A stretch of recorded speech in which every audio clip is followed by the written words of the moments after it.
Good morning, everyone. Again, another beautiful day that we are starting this beautiful chemistry. Actually, this is like I'm starting this paper class, but one of my students is doing this one for Ratnapura students. For you guys, I'm doing like the tute. From next week on, I'm going to give you guys a tute and at the same time, because usually my Ratnapura class takes like 3 hours after school. You guys are doing like 4 hours, so we have enough time to do the paper classes. So this is for Ratnapura students, but all the papers that that student is doing for them, I'm doing to you guys. Okay, so you guys are getting this better opportunity thing. Okay, so if you are moving with chemistry, I'm gonna skip that. So, okay, so they were wondering what is the matter consist of. Because of that, they were thinking that there's supposed to be something that inside the they found atoms as the smallest particle inside matter, but later they found these subatomic particles like electron, proton and neutrons. Then they found that atom can divide further to have these other particles inside the atom. In that part, they found all these three subatomic particles, electrons, protons and neutrons. The very first one is the electron. The name given by Johnston G. Stoney. William Crookes found these electrons as cathode rays using this cathode ray tube, making the pressure to very low pressure and supplying this huge voltage. They observed a green color light beam is passing from cathode to anode, and they given the name as cathode rays. Then J.J. Thomson came and he introduced the properties of cathode rays. The very first one, travel in a straight line. Second one, generated from cathode and travels perpendicular to the cathode. Third one, it's negatively charged. Fourth one, it has a momentum, mechanical energy, so it has mass and also velocity. And the fourth one, it gives the green fluorescence. Everything is so much clear, but still you don't know why the cathode rays here become green. You don't know that still.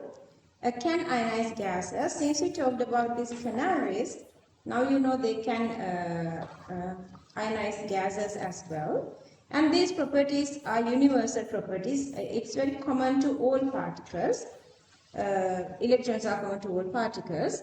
J.J. Thomson later found out this E over M ratio, that is charge over mass ratio. And later, Millikan found out the charge of the electron. By that, they found the mass of the electron. They can make X-rays. How they are making X-rays, you know that now. And also, since these cathode rays are having huge energy, that energy can convert to, that kinetic energy can convert to any other energy. Here they are converting it to heat energy. And also, since the cathode rays are having huge energy, they can pass through thin foils. Velocity is less than velocity of light. That's because of they are having a mass. Once they found out electrons are repelling from each other. So then they want to find out what makes these electrons are not repelling from each other. So then they found protons. Actually, Eugen Goldstein found protons. What he was done, he did exactly the same experiment. Only difference is this time he was using this perforated cathode. So other than this green fluorescence,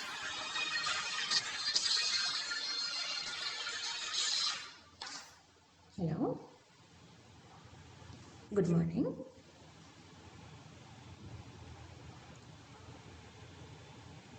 We see uttered.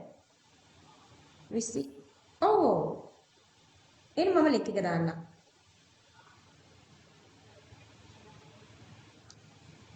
මට නැත්තම් WhatsApp request එකක් කරන්නකෝ දැන්.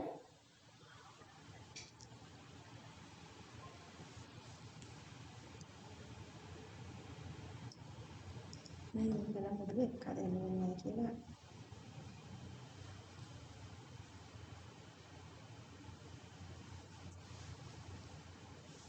Just whatever 1 second then. Okay, sorry for that.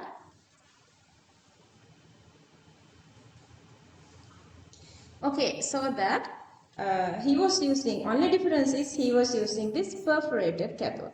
So that other than the green fluorescence that going from cathode to anode, then Eugene Goldstein discovered, or he saw, another radiation is going away from the cathode towards the anode, away from the cathode rays, and given this red color fluorescence behind this glass screen.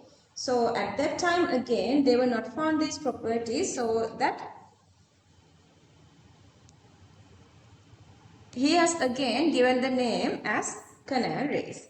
Then again J.J. Thomson discovered these properties.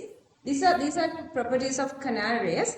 That's again travel in straight line, have a momentum and mechanical force, positively charged, mass is greater than mass of cathode rays. Some properties are changing depending on the gas inside, especially their E over M ratio is changing with the gas inside. When they were using hydrogen, canal ray is H plus. When they were using oxygen, canal ray is O plus. See, always they have one single charge. Charge is actually one, but later they found out charge is exactly the charge of the electron, but the charge is opposite. Electron is negative. What is the charge of electron? 1.602 into 10 to the power minus 19 coulomb. That's the electron. For proton, it's the same value, but the sign is different. So it's always plus 1. But what do you know about their masses? Masses are so much different. Then later they found out all these masses are whole number multiplicity of mass of H plus. So that later they given the name for this, the smallest one, as the proton. And they can make these sparks on zinc sulfide screens. Okay. So once they found out that there is one single smallest particle and all the other plus charges are having greater masses but whole multiple numbers, then the smallest one later they named as proton, and then they concluded proton is supposed to be the smallest one, so that it is the one which is supposed to be inside the nucleus. Okay, so hydrogen is the atom. Let's say helium is the atom, and hydrogen, around hydrogen there are one electron. Around helium there are 2 electrons. If you remove, okay, inside the hydrogen, what is it? Inside this one you have one single plus charge. Inside helium you have 2 plus charges. So once you remove this electron, let's say anyhow, providing huge energy, ionization, you remove this electron. So what is remaining here? Only this plus charge is remaining. Let's say, who wants to be pilot someday? Riding, car the drive karana only planes. Let's say you are a pilot. So you are going from one place to another place. So this is the path. Ne dar land kattiya ekama ekadira me ganna radar balla ona path ekak denawa. So me path එකේ තමයි ඔන්න දැන් මේ plane එක යන්නේ නේද? plane එකක් යනවා. So මේ plane එක is going on this path. But after a particular time, now this is landing. The plane is landing. Is there any value to the path it is going on? No, it is just normal sky. We don't see anything else there. So the same way, when you remove the electron, then what happened? Once you remove the electron, this path is also disappearing, because this is a normal path in atmosphere, air. Space. Okay, so this path is also disappearing. Then what is remaining here? What is this? Only one single proton. That's why H plus is called the proton. Understood? That's why the H plus is called the proton. Hashmi. Okay, so now tell me, if you remove these 2 electrons, then what is happening? If you remove these 2 electrons, you again inside, what would you have? You have only the helium nucleus. And then you guys know this helium nucleus is what you call. Did you do this discovery of nucleus? This Goldfield experiment? Yeah. What do you call this helium nucleus? There is another name. How many pages we done? 10. Huh? Oh. So we done 11 pages. Now you should know that. So this helium plus 2, what do you call that? That is actually the alpha. That's the alpha we hit onto this gold foil. Understood? That is the alpha. Okay. So that anyway, since this is the smallest particle, smallest plus charge, so you call it the proton. So you call it the proton. Now, okay. So that when I was explaining these properties of cathode rays, I was talking about that it is releasing X-rays. Röntgen discovered X-rays. So what he was done was, he was using again this same concave cathode, and then they know they can point all the radiation into one single position. So to that position, they were placing this metal plate, and then they identified some sort of another radiation is coming out. Another kind of radiation is coming out. At that time, since they were not known any of these properties, they named that as X-rays. They named this as X-rays. Okay, so then the properties of X-rays are, these are chargeless and massless, and these are what? Electromagnetic radiations. All the properties of electromagnetic radiations that you learned during your O-level time is the properties of X-rays. Since it is electromagnetic radiation, its velocity is exactly the same of the velocity of light. Its energy is greater, so they can ionize gases. Since energy is greater, they can penetrate high penetration power, so that they can penetrate through our body. That's how we get X-ray imaging. You've done this part as well. And then once they found out electrons and protons, and they found out they're supposed to be inside the atom, then they want to find out how they are arranged inside the atom. For that, who did the experiment? Rutherford. Together with who? Geiger and Marsden. Who they are? Rutherford, Geiger, Marsden. Okay, what is the name of the experiment? Gold foil experiment. Okay, gold foil experiment. So that they were using gold because they can hammer it into a very thin sheet, and then they want to pass something very, very smaller through that. For that they were using alpha particles. Now we know alpha particles are helium nucleus, very, very smaller. You cannot see it in your naked eye. And then to deposit that, they were using this lead chamber to avoid these radiations are going everywhere. To make sure that all radiations can analyze, they were using 360 kind of this zinc sulfide plated screen. Okay, once they're done that, what are the observations? How many diffraction patterns were there? 4 different. Okay, explain this one. Almost all the radiations went out with no diffraction. What is the conclusion? Majority of, particle matter is empty and chargeless. Empty and chargeless. Okay, that is the very first conclusion. Well done, you guys are studying enough, having the memory. Very good. Okay, this part, alpha hits to side of the nucleus, and this is closer to the middle of the nucleus. Why is that? Alpha is positive, nucleus positive, so they repel from each other. So what happens here? This one.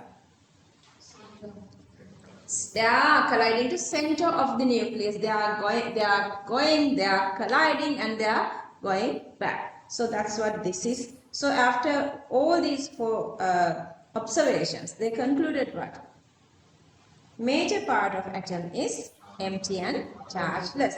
A small part of this has all the positive charges, and the place is called the conucleus. Nucleus, and its density is really, really high. අපි මේ ටිකත් කළාද? ඔතන ඉඳලා කරේ. මේකත් ඉවර කරලා. Many neutrons with color.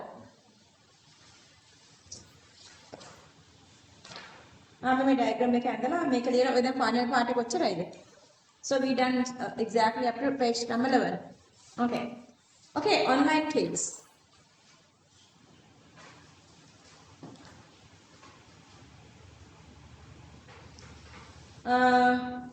Online kids, I guess I sent you guys, just give me a second. Okay, similarly, I just sent you that soft copy. If you join to the class, if you want to join the class, if this is your first day, you're supposed to get a photocopy of that and join. Because this is the note. This is the note we are doing every day at the class, and here like you have spaces and you are filling those spaces. Okay, so now we're done with electrons and protons. Now we're going to find out what makes the atom heavier rather the masses of electrons and protons. Okay. Before they done that, there were these two scientists. This is the same J.J. Thomson and this is a Francis Aston. J.J. Thomson, Francis Aston. J.J. Thomson you guys know already, and the new one is Francis Aston. They invented this little device, mass spectrometer. When අපි කඩේකට යනවා නේද? අපිට 1 kilo of sugar ගන්න ඕනේ වෙනවා. කොහොමද ගන්නෙ? අපි 1 sugar measure කරනවා. ඒක balance එකෙන් තියෙනවා. හරියට 1 kilo check කරනවා. ඒක අපි ගෙදර ගේනවා. So can you measure likewise these small atoms? Yeah, there are no scales even today to measure like one atomic size. But they did this kind of a little thingy. ඔයාලට හිතුවොත් මේක හිතා ගන්නත් පුළුවන්. Okay, this is a little device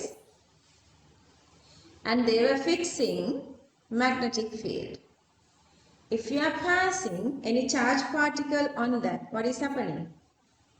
They are deflecting with different angles. This angle is proportional to what? Masses. That's why deflecting angle of electron and proton were different. So if the mass is different, this angle is different. They analyzing that angle, they could give the idea about the masses. By that, they found out mass of atom is heavier than mass of electron and proton. Then later, James Chadwick. Later, James Chadwick, he found out that there is another particle, another subatomic particle inside the atom which is responsible for mass, only for mass. So this experimental part is not for you guys. I'm just saying this experimental part is not for our syllabus. He was using this beryllium plate. Where is this beryllium? You guys know what is the group of beryllium?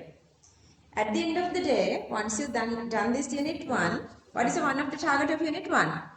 Completing the memory of periodic table. Okay? මට අදත් මතක් කරන්න ඕනේ ගොල්ලෝ එක සැරයක් හරි periodic table එක read කරන්න. Last time did you read that?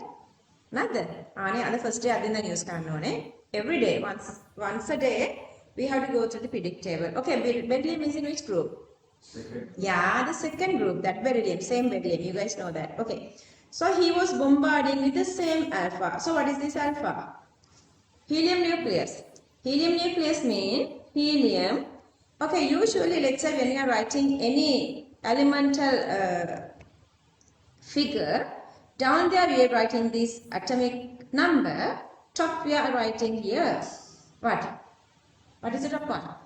Mass number. That actually is a mass number. But then,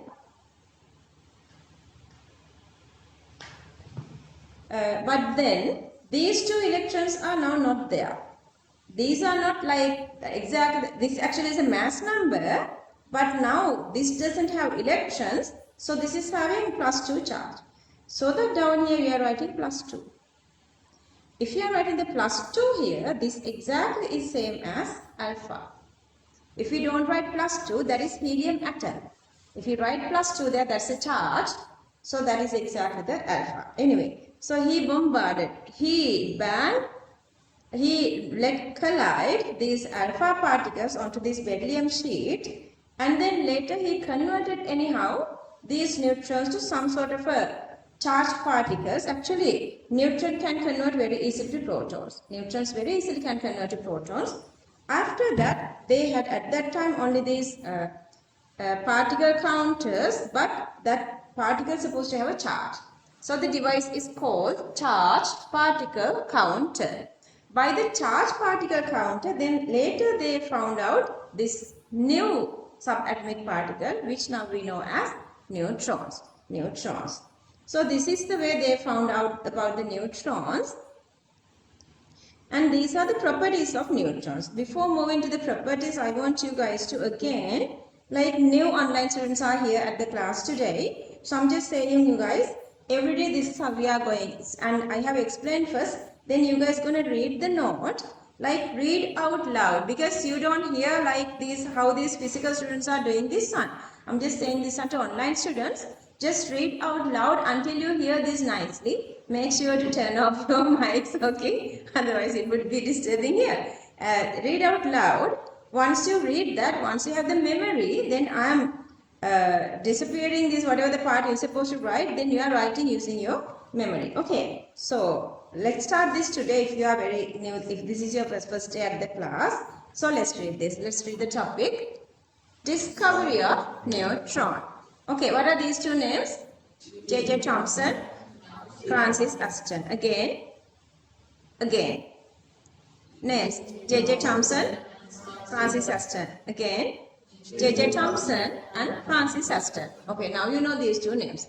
J.J. Thomson and Francis Aston was perfected the mass spectrometer. Using this, mass of an element can be measured. Then, mass spectroscopic data revealed that the masses of atoms were much greater than the mass of protons and electrons present.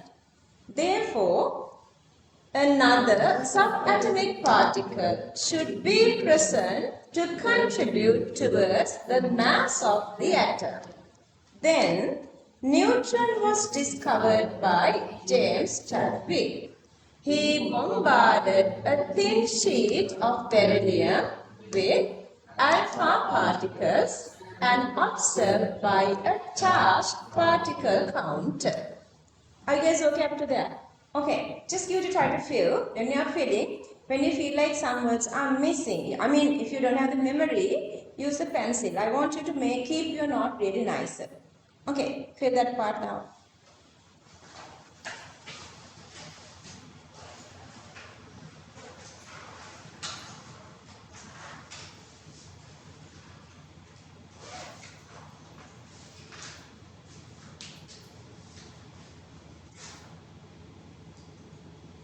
Why done?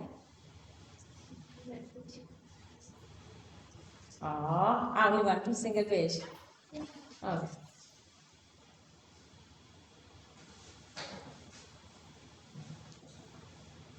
Forgotten? I packed it and I just kept it beside my bed. A file like that.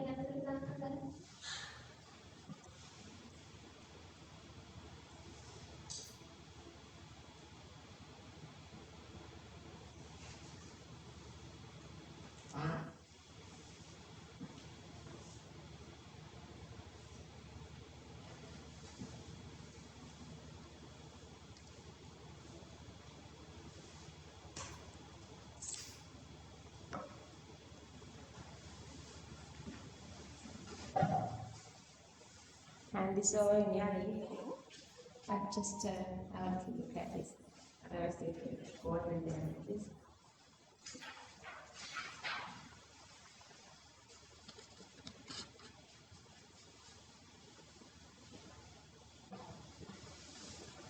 Finish, Sarah?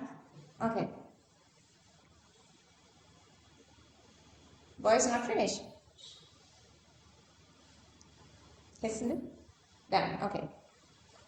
So, now you are looking at your note and let's read again together to make sure that everything you written are correct. If you have mistakes, just fill in the meantime. Discovery of neutron.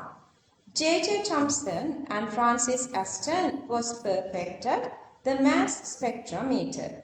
Using this, mass of an element can be measured. Then, mass spectroscopic data revealed that the masses of atoms were much greater than the masses of protons and electrons present. Therefore, another subatomic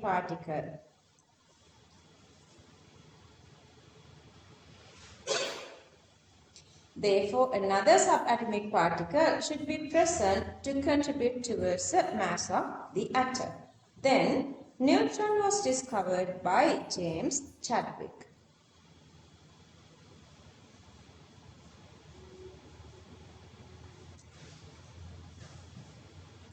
Then neutron was discovered by James Chadwick. He bombarded a thin sheet of beryllium with alpha particles and observed by a charged particle counter. Any questions so far?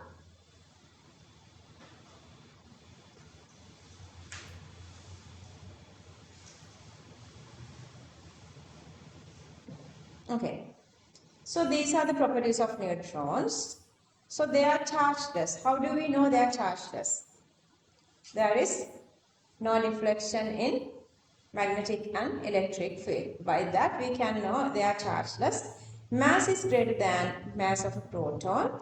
And see, you can break neutrons into protons, electrons, and this is another kind of a subatomic particle, but this is actually a radiation kind of a part because there is no charge and no mass. Who's the other part who's having no charge and no mass? Those are electromagnetic radiation. So let's say that alpha radiation, so it's 0 and 0, no charge. Alpha, beta, gamma, sorry. Gamma, no charge, no mass. So likewise, this is again no charge, no mass. යන්සයක් තියෙන වචනයක් කියන්නේ. විද්‍යාලය. නැත්නම් අපි සාමාන්‍ය පෙළ කියලා ගමුකෝ නේද? විද්‍යාලය නේද? විද්‍යාලය නේද? මෙන්න මේ යන්සේ ලියන්න ඔයාලා දන්නවනේ නේද? එතකොට මෙන්න මේ යන්සේ වගේ තමයි මොකද මේකේ සිම්බල් එක ලියන්න ඕනේ ලියද්දි. එතකොට let's see how we this actually is a nuclear reaction equations. When you are writing normal oval chemical equations, how did you do that? Like you are writing both sides reactants and products, how do we balance it? Like looking at the atoms, number of atoms of the left side is supposed to be equal to the number of right side atoms. Can you do that here? Already the particles are different. Other side neutron, this side it doesn't have neutron. Something else, proton and electron. So these are nuclear reactions. When you are balancing, we will come to this later. For now, I'm just saying this one. So that's why I'm just giving a little idea. So this is the charge. Down here we are writing the charge. Up there we are writing the mass. Okay, so let's say if we go with the mass here, neutron's mass is 1, proton mass is 1, electron mass is 0, and this is 0. So now you can see this side total mass is 1, and this side also total mass is 1. And then at the downside, we are writing the charge. This side it's 0. Proton plus 1. Electron minus 1. A neutrino 0. So this side it's 0. If you cancel off minus 1 and plus 1, this one is also 0. So you are balancing charge and mass here. Anyway, with this you can understand very easily neutron can convert to proton and electron. This is one of the property of neutrons. And they have high penetrating power because they are chargeless. Since they are chargeless, they can pass through other particles. But since they have no charge, they don't have ionization power. Okay, that's the difference between electromagnetic radiations like X-ray and gamma rays with neutron. X-ray and gamma rays, their energy is really, really high. So they can ionize other species like cathode rays. Why cathode rays can ionize other species? Because inside this Crookes tube, we have provided huge energy so energy is high. So that's why they can ionize other species. Same way, we X-rays, gamma rays, their energy is greater, so that they can ionize other species, but neutrons cannot do that. But they can induce, see, the same reaction. When there are hydrogen in particles, so hydrogen is what? Hydrogen is having one single proton and then one single electron. If you remove the electron, very easily you are making the proton. So when you are having hydrogen, neutron can very easily go through this equation, can produce can produce protons. Okay, so these are the two examples which are having higher hydrogen, paraffin and water. Paraffin actually is hydrocarbon. Paraffin has only hydrogen and carbon. Paraffins are hydrocarbon, and you guys can see obviously water has, each water molecule has two hydrogen. With such compounds, they very easily through this reaction can produce more and more protons. So these are the properties of neutrons. Are you guys okay here understanding this? Any question? Yeah, these are very easy. You guys know the final contribution for this unit 1 is less than 1%. So whatever you are learning here would be like sort of like, you cannot say way, but become like disappearing with timing when you are going with deeper, these big like organic, inorganic and equilibrium, these three that governs more marks to you guys. But for now, we have to learn this one, and I'm going to practice you so well for your very first term test, making you writing papers and doing questions and everything. So that I want you guys to do your very first term test really, really good, reaching whatever these highest marks possible. Sometimes it's like 90s, about 90s, sometimes it's about 70s. That depends on how they are making the paper. If paper is feasible, you can reach 100 marks. But sometimes they make paper really difficult, then even the highest talented student cannot reach like 70. But that's okay. Anyway, the highest marks are supposed to come from you guys, because I'm practicing you guys. Make sure that you are doing really good with your first term test. Why is that? Once you get good marks at your first term test, then you are getting this like attitude. I'm talented, I can do this. And then students, teachers are getting the same attitude, like, wow, these kids are doing their job good, so we have to support them. So in both sides, it's really, really beneficial, and it's really, really encouraging you, so that you have to get good marks for your first term test. Okay, so let's read this part. Properties of neutrons. Okay, number 1, chargeless, no deflection in electric or magnetic field. Number 2, mass is greater than a proton. We're going to talk about mass again. It will break down into a proton and an electron with the emission of neutrino. What is it emitting? Again. Neutrino. Again. Neutrino. Okay. Number 4. Very high penetrating power. Number 5. Do not possess ionization power. Neutron resembles X-rays and gamma rays, but do not have ionization power. Can induce emission of high-speed protons from hydrogen-containing substances. Hydrogen-containing substances examples are paraffin and H2O. Paraffin is a big topic of organic chemistry. Today you just talk about paraffin, but later it would become like nothing once you understand all the properties of paraffin. Okay, let's copy this. Fill it. Copying is not for talented students.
Leave spaces for things that you don't have the memory.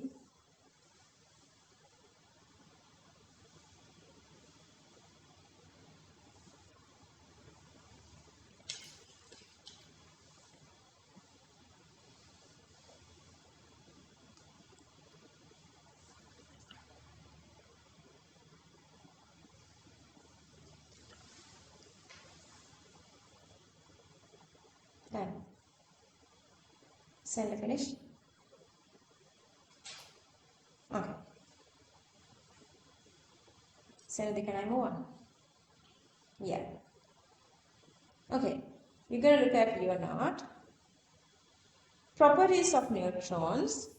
Number 1, chargeless, no deflection in electric or magnetic field.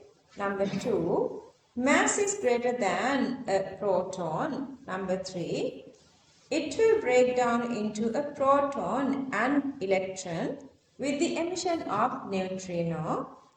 And then I want you guys to copy the equation. Oh, good. You guys are so much into this, very good. That's what I'm saying. I don't know, still I don't know your talents. But I see you this inspiration. That is the main thing it brings you to this highest success. It's not the talent. Then while I would have talents, they will look at the way.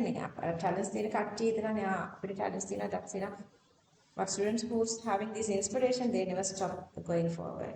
Keep it up. Okay, number 4, very high penetrating power. Number 5, do not possess ionization power.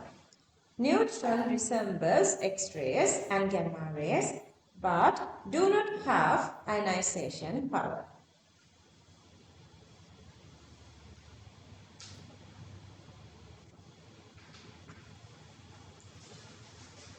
Number 6, can induce emission of high-speed protons from hydrogen-containing substances.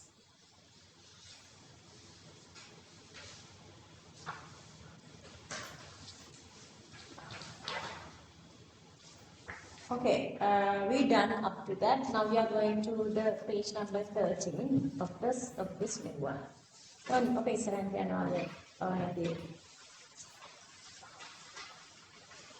okay, I'm suspending to talk about this. Again, we are talking about the electron, proton and neutron. But I'm suspending to talk about their nature and their properties. I'm going to introduce you guys these 3 different names. Nucleons, nucleon number and nuclides. Repeat after me.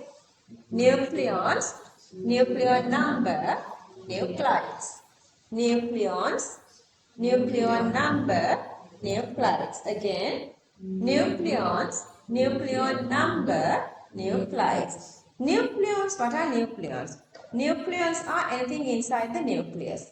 Whatever inside the nucleus are called nucleons. If we know the exact how much is it there, how many are there, the counter is called the nucleon number. Any species with exact amount of proton or neutron, any species with exact amount of nucleon number, that is called the nuclide. What is nucleon? Anything inside the nucleus is nucleon. Okay, sorry, nucleon, yeah. Anything inside the nucleus is nucleon. What's inside the nucleus? Protons and neutrons. If that count is called the nucleon number. Collection of protons and neutrons in the nucleus is called the nucleon number. What is a nuclide? If this nucleon number is specific, exact amount, if it is having exact or definite amount of neutrons and protons, and neutrons, that is called the nuclide. What is a nucleon? Particles inside the nucleus. Nucleon number, collection of protons and neutrons. And nuclides have the specific amount of neutrons and protons. Understood? Okay. So, nucleons are particles found in the nucleus. Nucleons, there are questions with this little part even. Nucleons Particles found in the nucleus are called nucleons, but we know those particles are protons and neutrons. And then the nucleon number, collection of proton and neutrons in the nucleus are nucleon number. If that number of protons and neutrons are definite, amount of protons and a definite amount of neutrons in any element, atom, ion, molecule or any species having the definite amount of protons and definite amount of neutrons are called nuclides. Okay, so nuclides we categorize into three different portions. Naturally existing stable nuclides, naturally existing unstable nuclides, or otherwise artificial unstable nuclides. What is the meaning of naturally existing? Something is naturally existing. Let's say a food. We say it's a natural food. Or whether we say it's artificial food. What is the difference between these two? Natural mean මිනිස්සුන්ගේ අතගහන්නේ නැතුව නේද? අර පරිසරයේ හැදෙන දේවල් මිනිස්සු අත ගැහුවොත් හැමතැනම නේද? Environmental pollution and everything, all those chemicals and everything. Yesterday I heard like, I don't know whether it's exactly true or පරිප්පු අපිට විකන ඩාලවල ගොඩක් තියනවලු මේ pesticides. So then they say we have to soak it to 8 to 12 hours too, because all those pesticides are water soluble to get weedicides and pesticides, everything. Anyway, so naturally mean without our touch. If it is already there, we didn't do anything to get that. So those are the natural stuff. Artificial are made by human beings. Understood? If we make something that is artificial, so that natural stuff we can again divide into two different parts, stable and unstable. Okay, if you go with an atom, what is the difference between stable and unstable about atoms?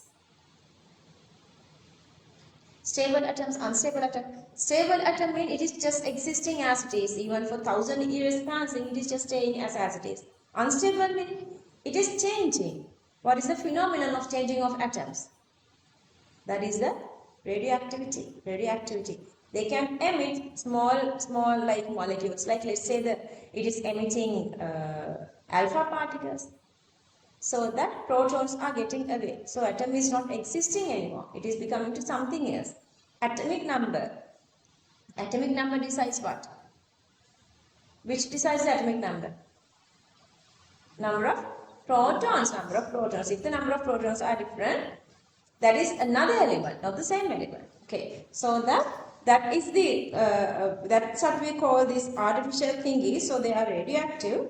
So the natural stable example is carbon 612 that we have in our bones and everywhere. And sometimes we also have in this upper body can make it in a carbon dating kind of making it. So this we have this artificial or radioactive atoms as well. And this is artificial, we made it. And it's really unstable. You guys can see this has how many protons? Neptunium, artificial, man-made. Neptunium has how many protons? 93 protons. Protons and neutrons together 232 inside a very teeny nucleus. So the density is very high. So they repel from each other.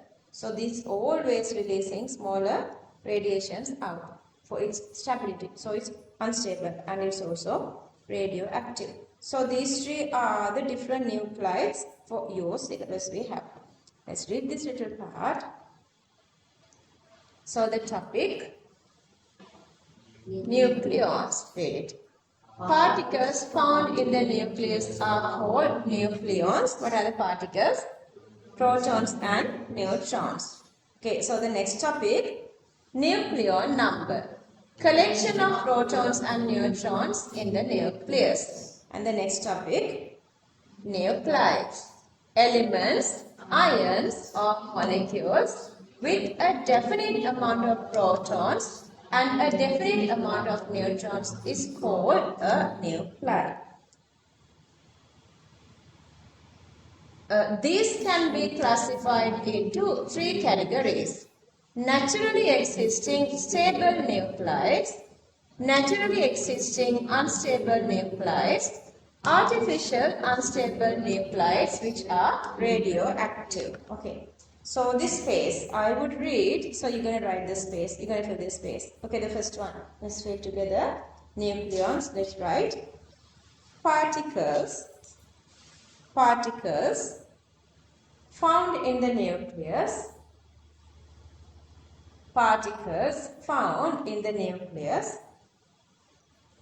are called nucleons, are called nucleons, are called nucleons, within bracket, protons and neutrons. Protons and neutrons. Particles found in the nucleus are called nucleons, protons and neutrons. Okay, next point. The topic is nuclear number. Let's write the point. Collection of proton and neutron in the nucleus. Collection of proton and neutron in the nucleus.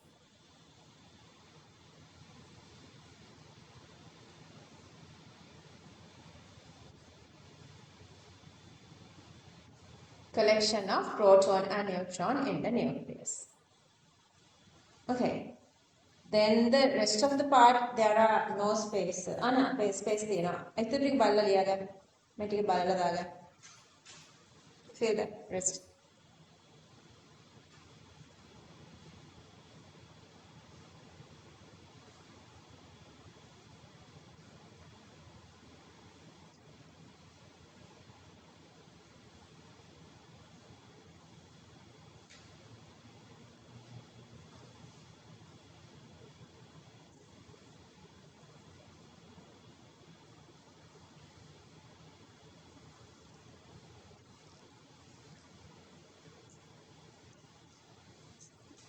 Okay, three examples.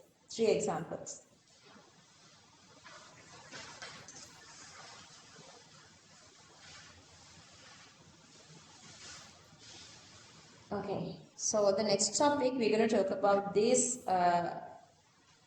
the comparison of electron, proton and neutron.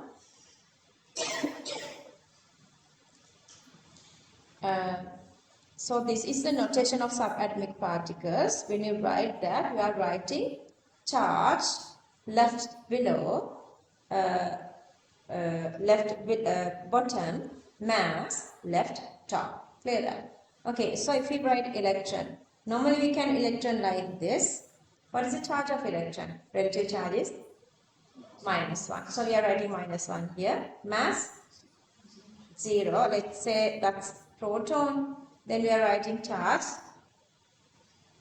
+1 and the mass 1. And for neutron, we write, let's say this is neutron, we write neutrons.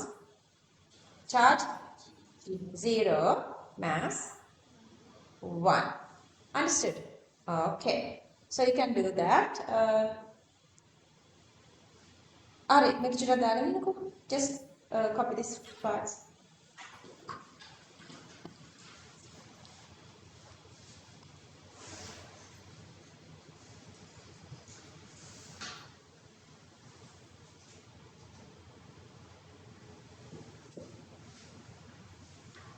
Okay. All right. Okay. We're going to go through this comparison. Symbol. For now, I'm just going to go with this one. Electron, proton, and neutron. Okay. E over M ratio found. Who found E over M ratio? Can I? Who did? Sinhala. Who did? J.J. Thomson. That's J.J. Thomson. And then who found the charge of the electron? Millikan. By that they found mass of the electron. That's how they did that. Same sort of a way they found the mass of proton and mass of neutron. You guys can see, okay, mass of proton and mass of neutron. Only a very teeny difference is there. But if you compare that with the electron, and this is -24, this is -28. 1,000 times itara make adu neda. Less 10,000 times itara, but make a 9. මේක එකනේ. ඒක නිසා 1000 times විතර size of the electron is smaller than, sorry, mass of the electron is smaller than mass of proton and neutron. So that what do? We're going to divide each of these to get the relative. To get the relative mass, we divide all these by which mass? By the mass of proton. So mass of proton 1.6725 into 10 to the power minus 24. 1.6725 to the power minus 24. Same way, 1. Echo on. I hear something. 6749 into 10 to the power minus 24. If we divide all these one by one, what is happening here? These two cancelling off, and these two are almost cancelling off. 24 exactly equal. So this value become 1 and this value become 1 here. These two values become 1 and 1 here. But this one I have written it away. So if we divide mass of electron by the mass of proton, if you write those two, the value is 1 divided 1837. Some do this like rounding off these two, 1840. That's not wrong, that's even okay for your exam. That value is equals almost 0.0005. So comparing to this 0005 with this 1, this is like very smaller, negligible. So we consider this as 0. So we can write here almost 0. Clear? Okay, now we know mass, relative masses. And then what is the atomic mass unit? To measure relative molar mass or relative atomic mass, relative molecular mass, we divide any of these masses by what? Yeah, all of it. What is it? 1/12 of, mass of C612 atom, isotopic atom. That is the relative, unified atomic mass unit. Unified atomic mass unit. We're going to come to that later. Under unit 1, I'm just going to give you guys a little explanation. Under unit 3, we're going to do this more. Anyway, if you go with that unit, then this is not exactly 0. This is like, anyway you guys know this is exactly 0. So these are not exactly 1 and 1. So these are the real values. But approximation goes for our easiness as 1. And then charge of electron. Who discovered? Who identified? Millikan. What is it? Minus value 1.602 into 10 to the minus 19. And then the charge of proton is still the same. Only difference is the sign. There is no charge of neutron. Again, what they have done was they were dividing this one to get the relativity relative to charge of proton. So this is plus 1.602 into 10 to the power minus 19 plus 1.602 into 10 to the power minus 19. If you cancel off this one to this one exactly, then your value become plus 1. This is plus 1. But if you go with this one, numerical value is cancelling off. But here minus 1 and here plus 1. What is remaining? Minus 1 is remaining, so that this is become minus 1. Clear that? Okay, this is become minus 1. So that relative charges are minus 1, plus 1 and 0. Okay, now I can fill this notation here. I have both. So to fill this notation, I need mass and charge. Now I have both mass and charge. So I'm going to fill this one for electron. So that I can write here mass is 0, charge is minus 1. For proton, mass, what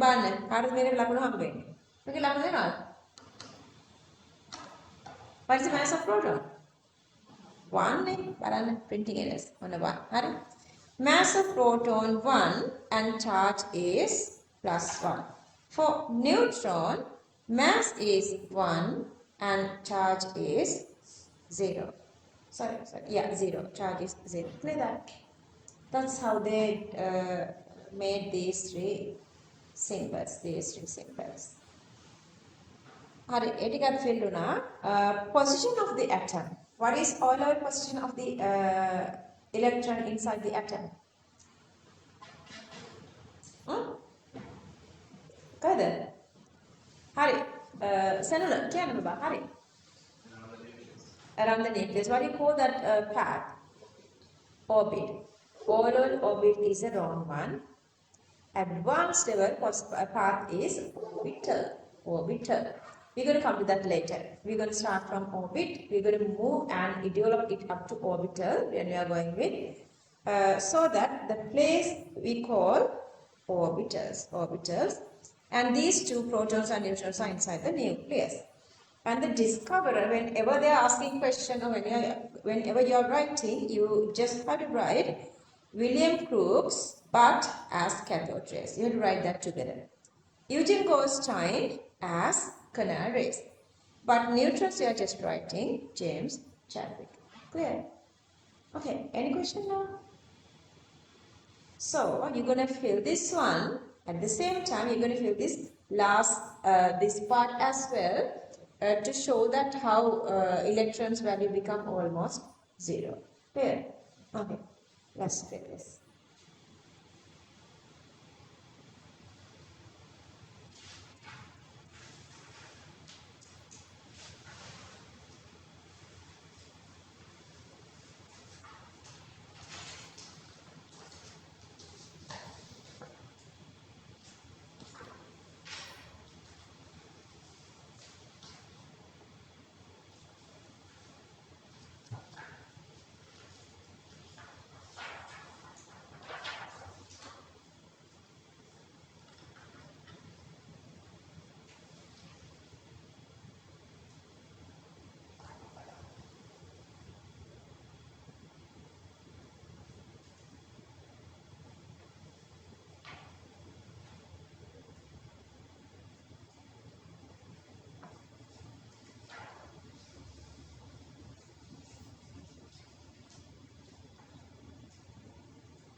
Yes. Is it okay to move up here? Okay, complete the rest. Everybody?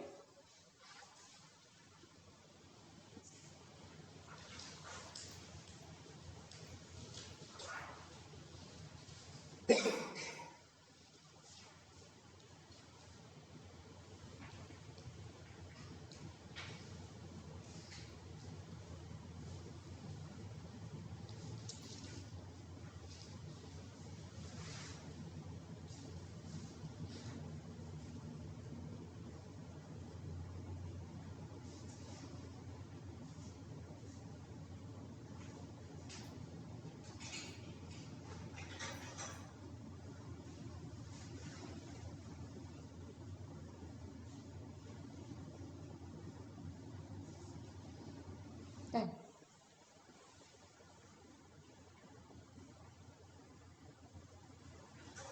Okay, copy this, how they found this mass of electron.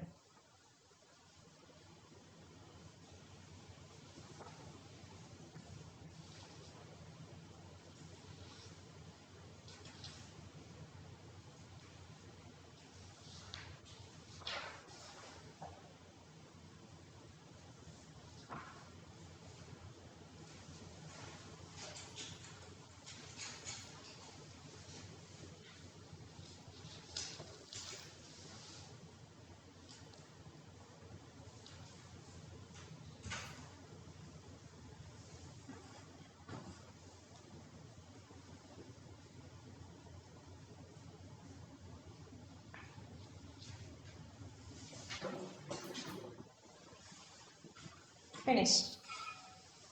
ඔයගොල්ලෝ හරියම ඉනසන්ට් වචනයකට කතා කරන්නේ. ඔය විදිහට මුළු දිගටම ඉන්නවනම් මම Mark එකම දෙයි. මට no disturbance. Are you guys okay here? Okay. So it's your call. You can decide whenever you need this break time. Okay? Until you become like 3 months. මම අර කියන්නේ දැන් අර organic classes වල ගොඩක් ළමයි ඉන්නවනේ. So මම කියන්නේ දිගටම ඔක්කොම maintain කරගෙන යන්න. 3 months එනකම් මම time දෙනවා ඔයගොල්ලන්ට to get mature. After 3 months you guys are behaving exactly as this advanced level responsible mature students. දැන් මම දන්නවා තව member එනවා පුංචි. Okay, so you guys are really okay with this table?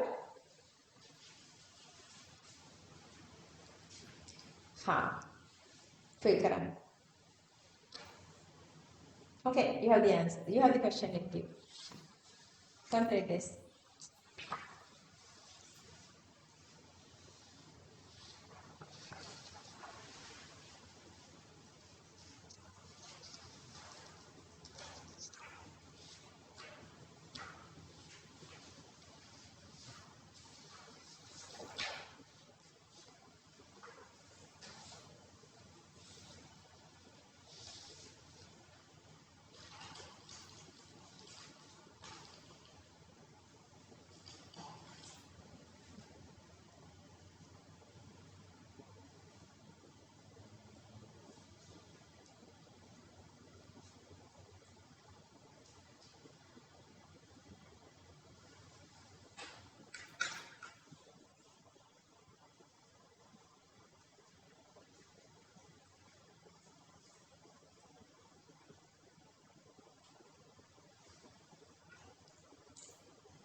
Who's done?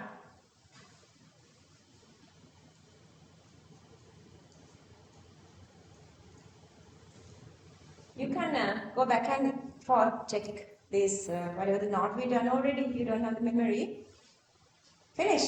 Let's say hand if you're done. Finish. Finish. This is the finish.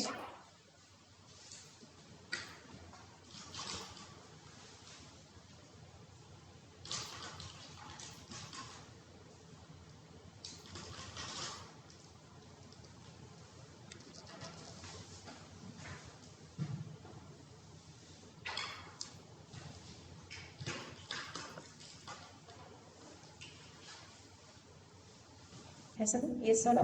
Yes. Finished.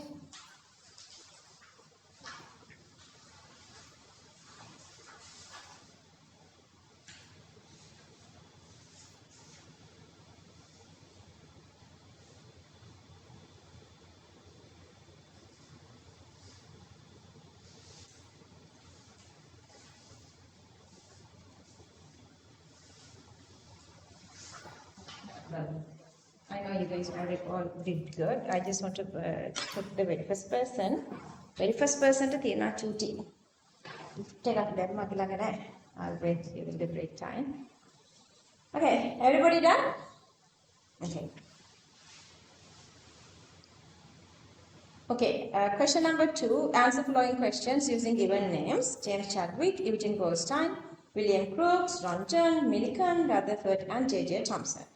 Discovered cathode rays. Who did that? Yeah, William Crookes. Just give me answers. Charge of electron? Millikan. Okay, what is the charge? 1.602 into 10 to the power minus 19 coulomb. Good. Number 3. EON ratio? J.J. Thompson. Neutron? James Chadwick. Nucleus? Rutherford. X-rays? Röntgen. Protons? Eugene Goldstein. And this is cathode rays are deflecting towards positive. Well done. If you done all these correct, make a big tick. Even online kids make a big tick from a red pen and just write there. Very good. Big tick and very good. Mistakes. Lokoda දාන්න. Sarah. I mixed up the second. Oh really? Oh my god. And switched again. Seriously.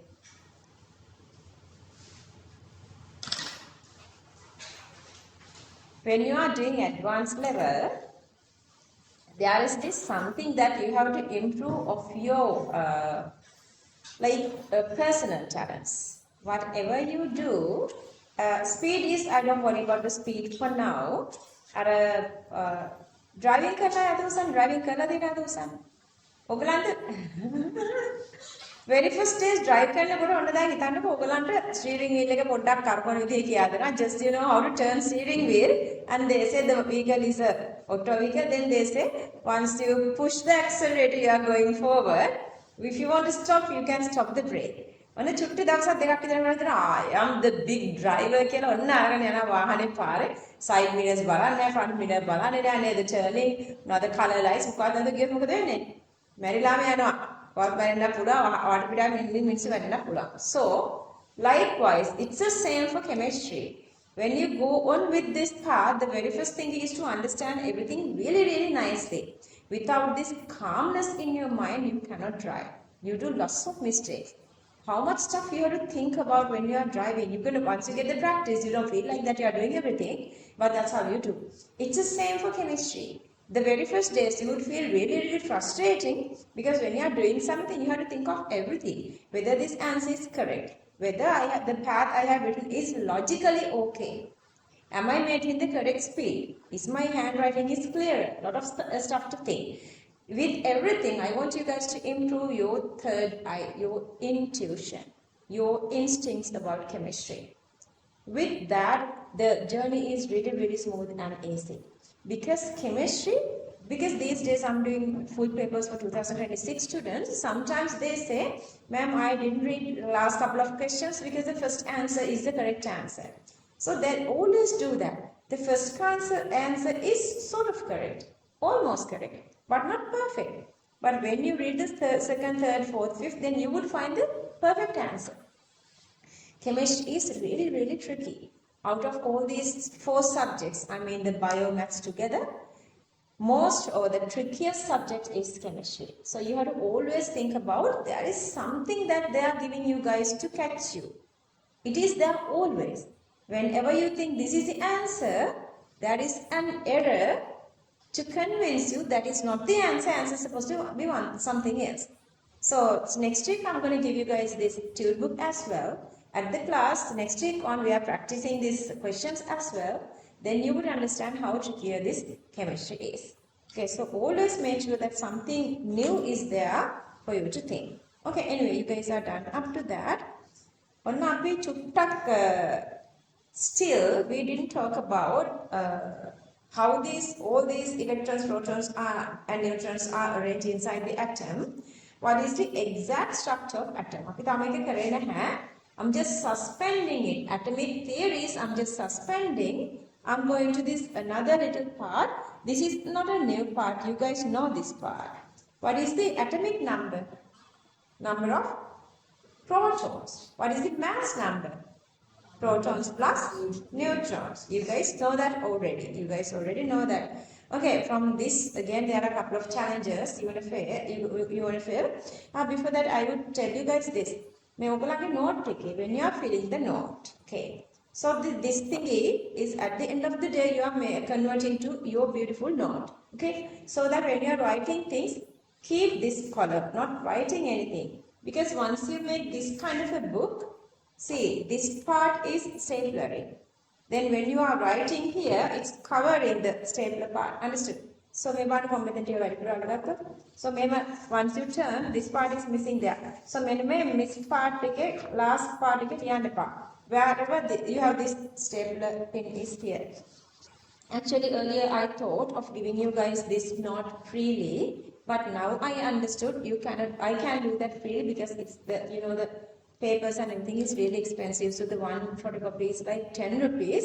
එහෙම ගත්තොත් හිතන්නකො මේකට කොළ 100ක් තිබුණොත් රුපියල් 1000ක්. I don't charge like that. That's like unfair to you guys. මේකට අපිට තියෙන්නේ මම හිතන්නේ කොළ 50ක් විතර. So එතකොට ඒකට චූටි ගාණක් මම හිතන්නේ ඔයගලන්ට චූටි ගාණක් දාලා cover page එකකට යනවා මම හිතන්නේ 130ක් හරි 140ක් විතර යන්නේ නැහැ. ඒකට ඔයගලන්ට චූටි ගාණක් charge වෙනවා. Even if you guys for now even if you guys feel like you want to make the book මට ඔයාලා දැනට ඉවර කරපු ටික දෙන්න ඒ ටික ගෙනියලා මට book එක හදාගෙන එන්න පුළුවන්. So මම හිතන්නේ රුපියල් 350ක් වගේ ගාණක් යනවා ඔයාලගේ full book එකට. Every time when I'm giving you guys this notebook it is charging a little amount. අර කඩේ තියෙන ගාන හරි එහෙම නෙමෙයි දැන් කඩේක අපි මේ වගේ පොතක් කම්ප්ලීට් කරලා හදලා ගත්තොත් ඒකට අර charges ඔක්කොම දානවානේ මේකේ එකක් නෙවෙයි ක්ලාස් එකේ ඉන්න ස්ටුඩන්ට්ස්කට අර ඒ big charge එක අඩු කරගන්න ඕන නිසා ඒකට පොඩි ගානක් එකතු වෙනවා even today ඔයගලන්ට හිතුනොත් ඔය note එක අද ගෙනිහිල්ලා full book එක හදාගෙන එන්න ඕනේ කියලා you can pay first this whatever the book price I'll ask that my assistant know that then you guys can make the book ahead of time ඔයගලන්ට අර මුළු පොතේම ඔක්කොම එකතු වෙනකන් ඉන්න ඕනේ නැහැ. එතකොට මටත් මේවා ටික ටික ගෙනත් දෙන්න ඕනෙත් නැහැ. එතකොට ඔයගලන්ගේ පොත හැදලා ඉවරයි. Understood? Okay. රුපියල් 300 ගානක් කොහමද මම හිතන්නේ වෙන්නේ ඒක ලොකු abnormal ගානක් නෙවෙයි. Anyway, so for now don't write here. Don't write on this column side. හැමදේසම stapler තියෙන side එකේ ඒ side එකේ half an inch වගේ තිබ්බම ඇති. Okay, so let's come back here. For neutral atom, let's say as an example I'm going with lithium. What is the atomic number of lithium? Hydrogen, helium, lithium. What? අපි දන්නේ කෙනෙක් ගමුකෝ අපි oxygen ගමුකෝ nitrogen ගන්නකෝ nitrogen what is the atomic number? 7 and the mass number usually double වෙන්නේ usually double හිතන්න මේක 14 කියලා හරිද usually double and this is 14. Okay, if this is neutral how many electrons are here? 7. Yeah, there are 7 electrons. If this is neutral, 7 electrons. So now you guys can see at neutral condition, number of protons, and these are protons, okay? These are protons. Number of protons and number of electrons are same. Okay. Sinhala, drink some water. Did you bring water? One water again. Okay. So, electrons and proton number are same. You have challenges, you're going to do questions, so focus really well. Number of electrons and number of protons are equal.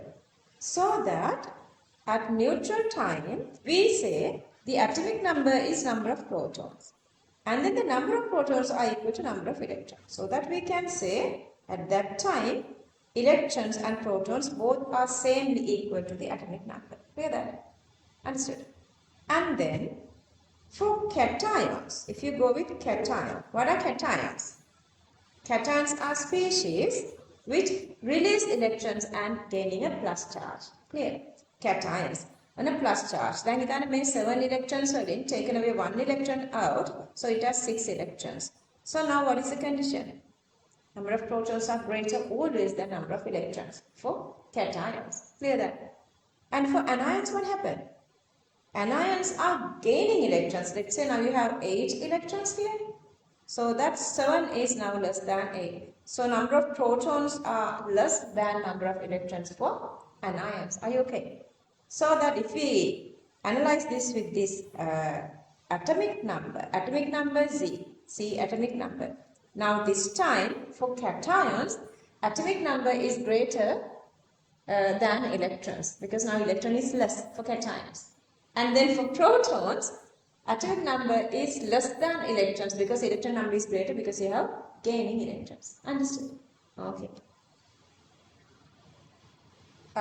So that is the condition. If it is neutral, either proton or either electrons are equal to atomic number. If it is cation, atomic number is greater than electrons. If it is anions, atomic number is less than number of electrons. Clear that? Okay. So, Henry Moseley is the person who discovered this atomic number, the person who introduced the atomic number. Henry Moseley. So, actually, first he went with this number of electrons, not with protons. Now we define this with protons. At that time, they defined this with electrons. But later, with the increasing of number of protons, they found this atomic number concept. Using experiment with X-rays. That experiment is again not for you guys, okay? So let's go through this again. Let's read the topic. Atomic number, what's the symbol? Yeah, this is always the same general symbol. Symbol is Z. And let's read this. Number of protons in an atom. Number of protons in an atom. Okay. Who discovered this atomic number concept? Henry Moseley again. Henry Moseley again. Henry Moseley. Henry Moseley found that the number of positive charges in the nucleus increases in atoms by single electron units using an experiment with X-rays. By that, atomic number introduced. Clear? Okay. Let's fill this part.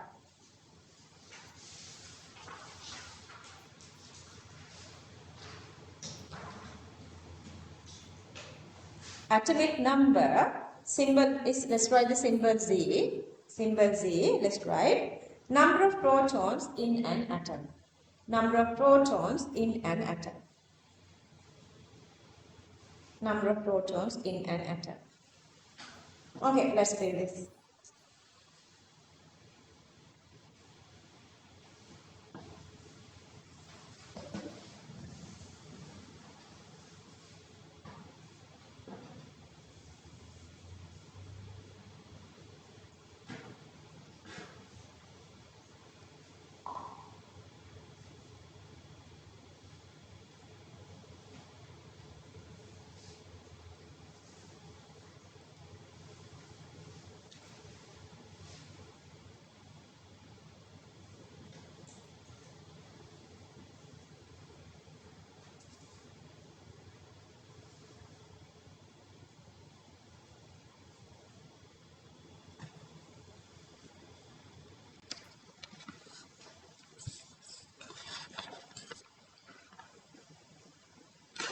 Finished. Fill the next sentence. Let me show you guys this. Okay, fill this as well.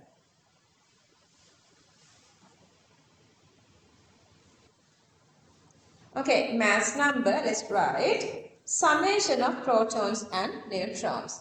Mass number, summation of protons and neutrons. Electrons and protons are same. If we add neutrons to both sides, instead of this proton and neutron, we can write A. Then N plus E equals to A. But here, proton is greater, so the neutron and proton equals to A, so the atomic number, mass number is greater than electron plus neutrons. And here, since electrons are greater, mass number here is less than electrons and neutrons. Okay, copy this.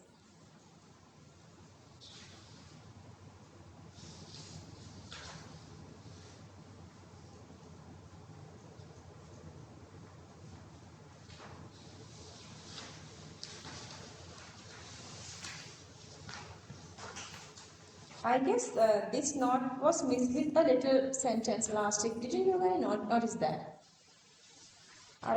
Neutron one podi make up when but anyway, it's there for you can get that from this page here.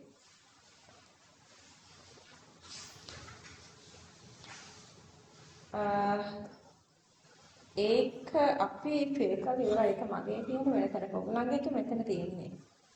මේ space එක. Just let me clarify that. අපි ඔක කලින් ලිව්වද නැද්ද? ලිව්වද?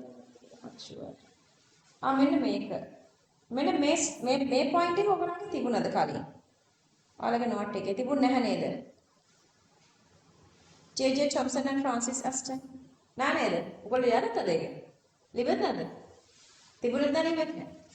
Hand back. So A point එක තියෙනවා next page එකේදී. That point is there on page number 16. Just fill that. J.J. Thompson and Francis Aston.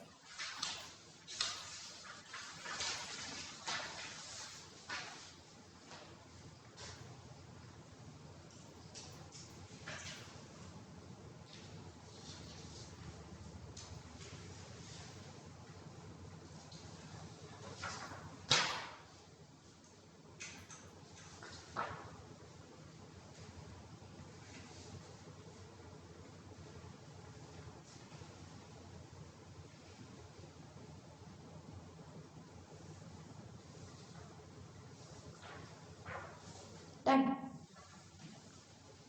Finished. Okay. Now, again another challenge, but before that, this is the way you show this chemical symbol of any element. Top left, you are writing mass number, which is number of protons and neutrons. Bottom left, you are writing atomic number, which equals to proton, and that is the atomic number. Clear? Okay. Copy this. Hang in. Copy this, and then all by yourself, I want you guys to try this question. Question number 3. But before that, copy this.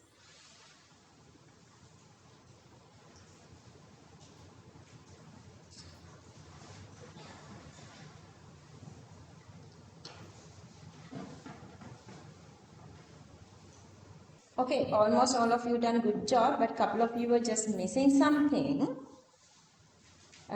This is again from this resource book. They were taking sodium and chlorine, and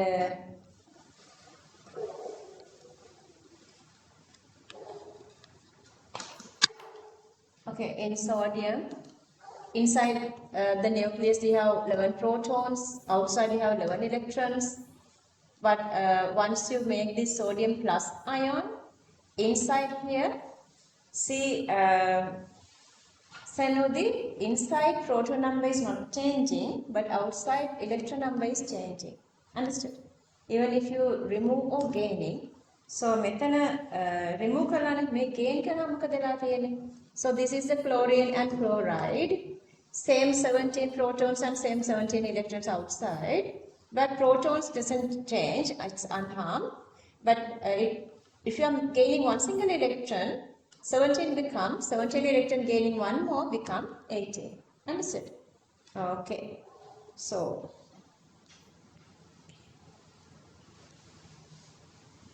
raise your hand if your answers are correct, all answers are correct. Correct. Okay, get your red pen. Well done. Almost all of your answers are correct. Some of you are missing stuff. Red pen, put a tick and write there. Very good.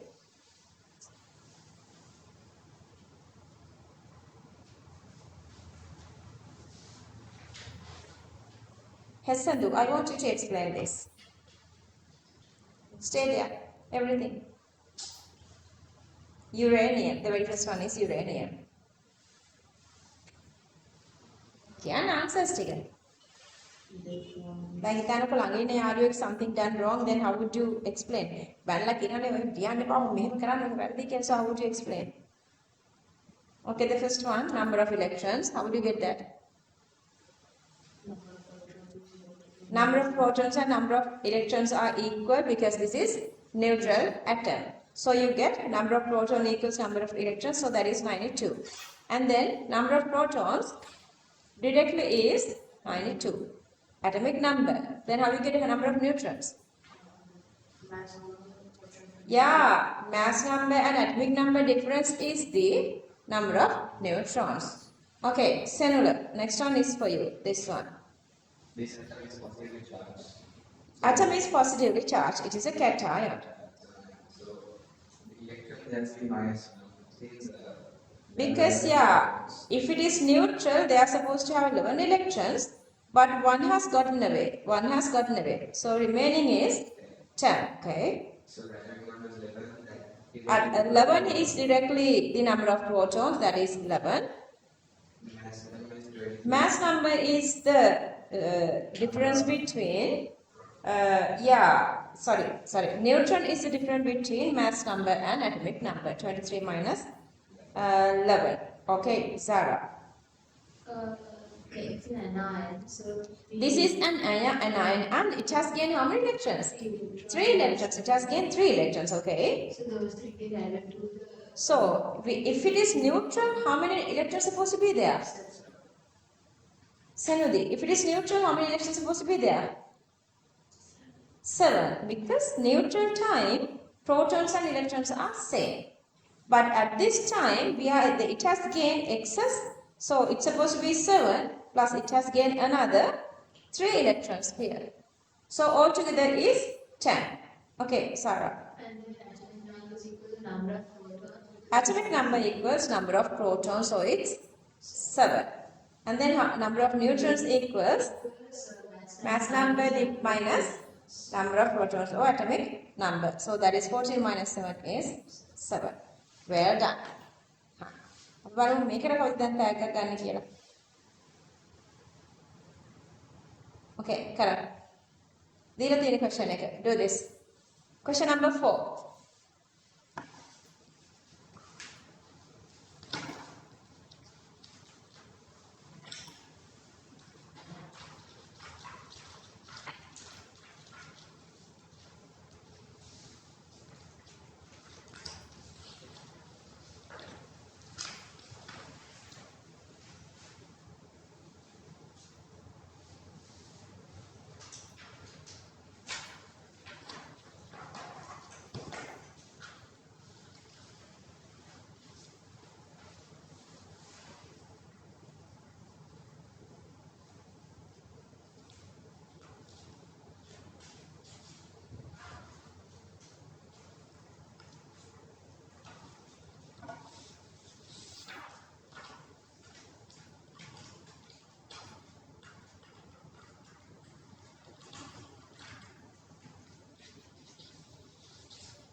Let's start. I'm going to kill you. Come on.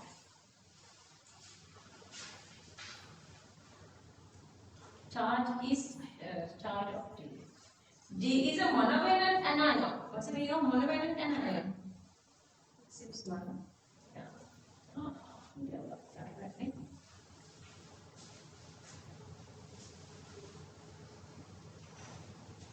Simplification out of it. Max kind of students just simplification out with the best. Donnie, how many protons? 63. One, you have one? No, because it looks like 60. That's why it was 60 at first. Oh, The number of electrons, doesn't it say? this is hanging. D is a monovalent anion which consists of 54 electrons and 74 neutrons. 60. 74, make it 2. ඒක හදන්න ඕනේ නේ. ඒක හදන්න ඕනේ mistake එකක්. That's 74. Make it 74. Electrons. 74 කියලා තියෙනනේ. මේකේ 50 60 මාරුලා තියෙන්නේ. මෙයාගේ 5. එයාගේ 5යි 6යි එක වගේ. That's 54. 54. Make it. Okay, that's 54 and now get the answer.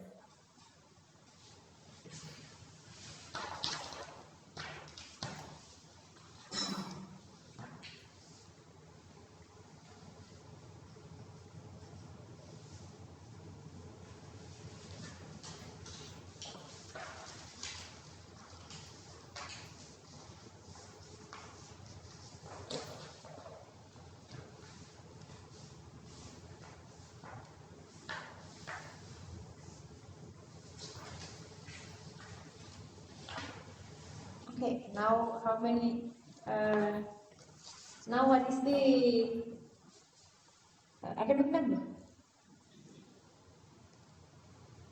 53. Sorry? And the mass number? And the charge?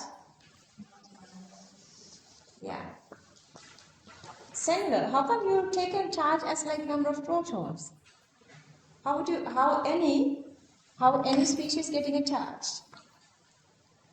Either gaining electrons or losing electrons. See? The map pennu ekane meka. Go.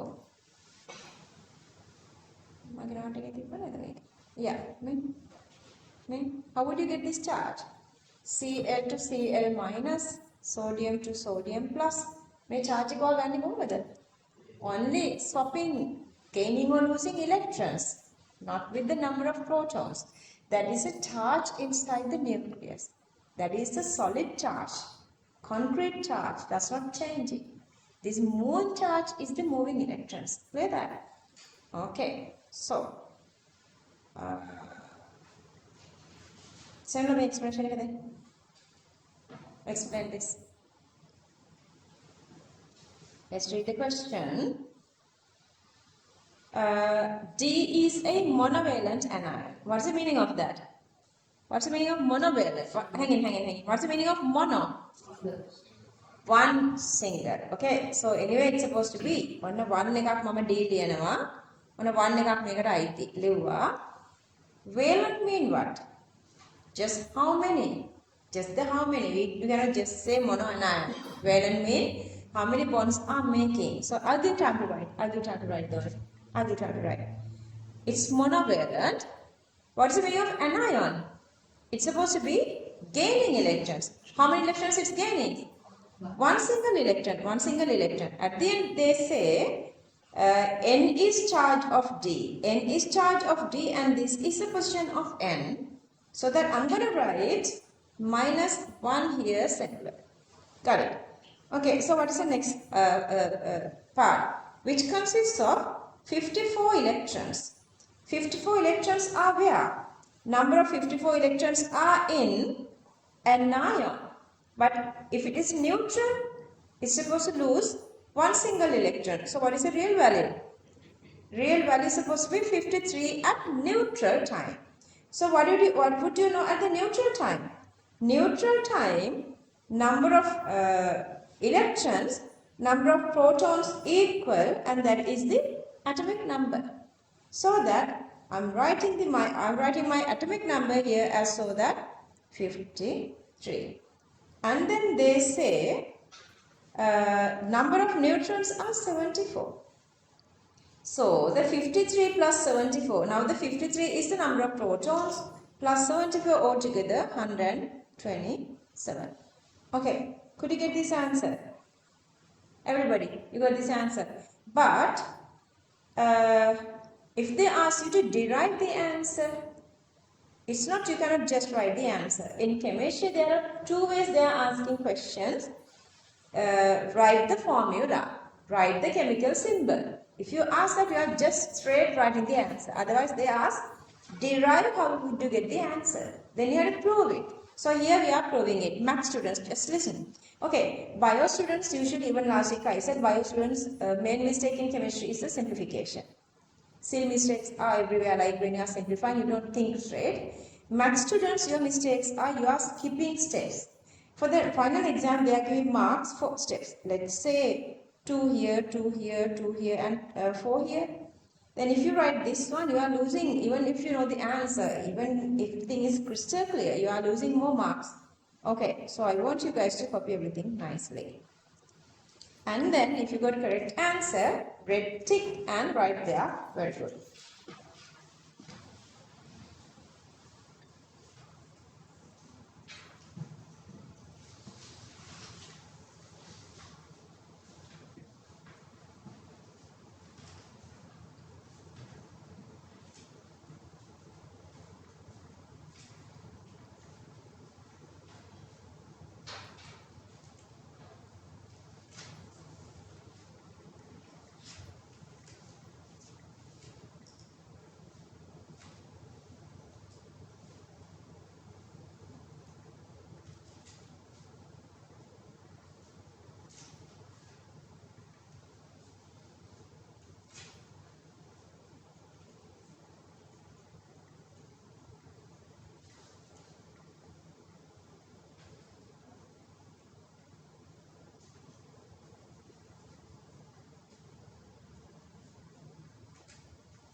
Okay, this is the different big thing. You are just writing a normal answer and you are expressing the answer according to the marking scheme. Those two are two different things.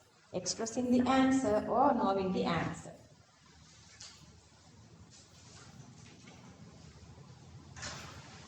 Okay, when we were talking about this table, we were discussing about what is this atomic mass unit.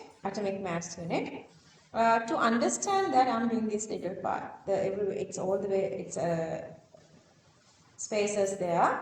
So the next topic is the atomic mass unit or the unified atomic mass unit. What's the definition? 1/12 of carbon 612 uncombined isotopic atom mass is the atomic mass unit. Clear that? Okay, so that atomic mass unit. So when you happen to write a definition, they would give marks either when you write the full definition. Let's say you're going to get 10 marks for this one. Either you are getting 10 marks or 0. So remember that. Yeah, chemistry is really strict for the final exam. ඒක නිසා තමයි අපිට A's ගොඩාක් වචන අඩු වෙලා තියෙන්නේ නේද? A's හරිනම් ළමයි ගොඩාක් talents තියෙනවා like අපිට ගොඩාක් A's එන්න ඕනේනේ. But NNI is very limited. That's because marking schemes are really strict. But trust me, when you go through this path, students are always reaching really high marks. Go through the right path. Okay, so this is the definition. A mass of exactly 1/12 of a chemically unbound atom of the carbon 612 isotope of carbon. Then that equals, what's the mass of 1 mole of carbon? 12 grams. 12 grams. So 12 grams is the full mass. Then how do you get the atomic mass? In 1 mole, how many atoms are there? Avogadro number of atoms are there. What is the Avogadro number? 6.023 into 10 to the power 20. Sorry, 022 into 10 to the power 23 is the Avogadro number. But still, this is not the atomic mass unit. Atomic mass unit is 1/12 of that. 1/12 of that. If you simplify this one, if you do the calculation, you can get this answer. Clear? And then, okay, so the rest of the part, I'm going to go to the break and come back because the time is like 10:21. Okay. Yeah, let's go to the break now. Online please, let's have a break. Okay, so the atomic mass unit scale or the unified atomic mass unit is mass of exactly 1/12 of a chemically unbound atom of the carbon 612 isotope of carbon. Okay, carbon 612 isotope. So all these keywords are really important. Mass of exactly 1/12 of chemically unbound atom of carbon 612 isotope. Everything is supposed to be there. And you guys know mass of carbon is 12 grams. But inside that 12 grams, you know that there are Avogadro number of atoms. So you have to divide by the Avogadro number to get the mass per one single atom. So this is the mass of one single atom. Okay, chemically unbound atom of carbon 612. But still, that is not enough. We have to get the 1/12 of that. 1/12 of that. That is the atomic mass unit. If you do the calculation, this is the value. Okay, just focus well. Then again, so that 1U is 1 unified atomic mass unit equals this value. And then, if I swap sides, 1.660 into 10 to the power minus 4 grams equals 1U. If I need to get 1 gram, let's say multiply 1 gram, then this whole part, this multiplied part become division. So this gets here. This is division. So that 1U, if you leave this 1 away, if you leave this U away, if you divide 1 by this number, you are again getting Avogadro number. Understood? Because this is the reciprocal of the Avogadro number. If you cancel off this one to this one, see, it's a cancel off. this one to this one, only remaining actually is the reciprocal. See, 1 divide Avogadro number. So 1 divide this part equals to show that the Avogadro number. Are you guys understand this? Okay, 1 divide x equals to y. Then 1 divide y equals to x. Understood? Okay. So that by that if you do this calculation, for hydrogen, that value is not 1. Usually we take this as 1. But the exact value become 1.0078. Usually you guys know for oxygen, mass number is 16. But if you measure exactly with respect to atomic mass unit or unified atomic mass unit, that value is exactly 15.9949. And these calculations we can do under unit 3. For now, let's suspend this one here. Since we have done this atomic mass unit for that table, I have given this one for you guys. Let's do only this part for unit 1. Unit 3 is like, when you start unit 3, you would feel like this, we are in advanced chemistry. Unit 2 is really fun. Everybody loves unit 2. Okay. So let's read this one together. Let's read the topic. The atomic mass scale or unified atomic mass unit. A mass of exactly 1/12 of chemically unbound atom of the carbon 612 isotope of carbon. So that equals 12. What is this 12? That is it. 12. What is the 12? I'm asking. Mass. Mass of 1 mole of carbon divided by carbon atoms is the per atom mass. Per atom mass, then 1/12 of that is the unified atomic mass unit. Clear? Okay. So, I want you guys to copy everything here. Let me read this for you. Okay, let's write a mass of, are you okay? A mass of exactly 1/12 of a chemically unbound atom. Chemically unbound atom of the carbon 612 isotope of the carbon 612 isotope of carbon. Okay. මං spaces ගොඩක් තියලා තියෙනවා manage කරගෙන මේ tutor part එක feel කරගන්න. Fill it. I'm going to check your handwritings. Let me check your handwritings in the meantime.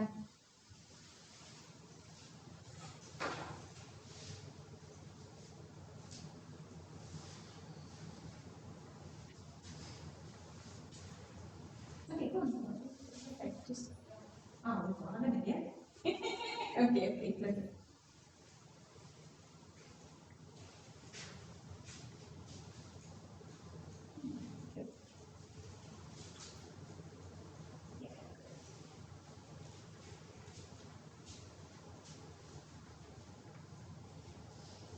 Secretary, යාළුවෝ ගොඩක් ඉන්නවා නම් අපිට fun and competitive maximum try කරන්න ඕනේ. ඔයාලගේ යාළුවෝ class එකේ විතර ගන්න. ඒ කියන්නේ මම ගැන නොදන්න නිසා දැන්ට අපේ classes එක කරනවා. මේ visitor නිසා අපි යාළුවන්ට පොඩ්ඩක් assist කරලා පුදු කරගෙන බලන්න everyday class එක.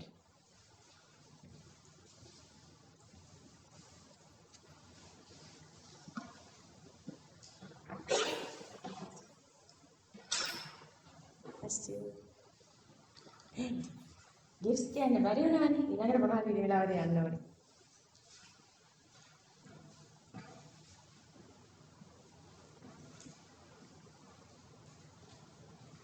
ඒ ක්වෙස්චන් එක කවුද කරේ? මම කාගේද චෙක් කරේ? නැසඳ ඔයාද?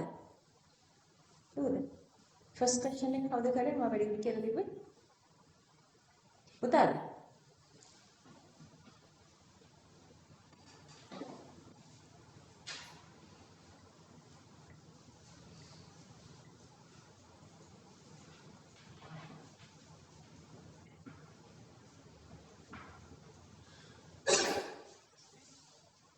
Online kids, when you're coming back to the class, you guys have to come little ahead of time. We have written this definition. You missed this part. We have explained the definition and we have written the definition, and you missed this part. But with the recording, you guys can get everything. Each week I'm posting to the YouTube.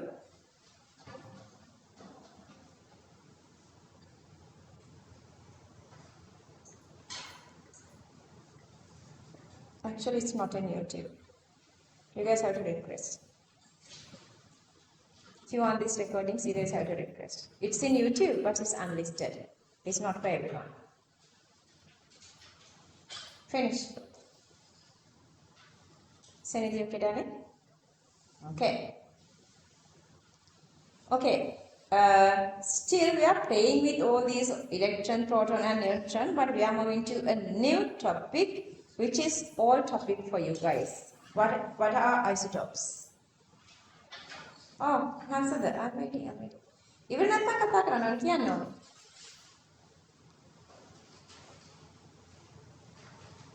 Okay, look at you. Take a bit. Okay, online kids, when you are again, then so you guys are missing some part. Okay, we done with the atomic mass unit or the unified atomic mass unit. Request me the recording, otherwise I will post it to the group for you guys only. It's in YouTube, but it's unlisted. Okay, so the new topic is isotopes. And what are isotopes? Yeah, atomic number same, mass number is different. Why the mass number is different? Neutrons are different. On the bottom, make properties are the part එක. So I'm moving to the properties now. On the bottom, ඔක්කොම expressions අපි දීලා තියෙන්නේ only for that little difference in this neutrons. Okay, so the first one have same atomic number because the number of protons are same. So ඒකමයි කියලා තියෙනවා have same number of protons. That is the second one. Understood? And the third one, because the electrons are not changing, so that same number of electrons. What is different? Mass number different. Why mass number is different? Number of neutrons are different. See, nuclear charge is same. Why the nuclear charge is same? Nuclear charge is having what? Protons. See exactly the same little connection, but we are like fabricating with different ways. And then same chemical reactivity. Why anything is having same chemical reactivity? To have same chemical reactivity, they are supposed to have same number of electrons.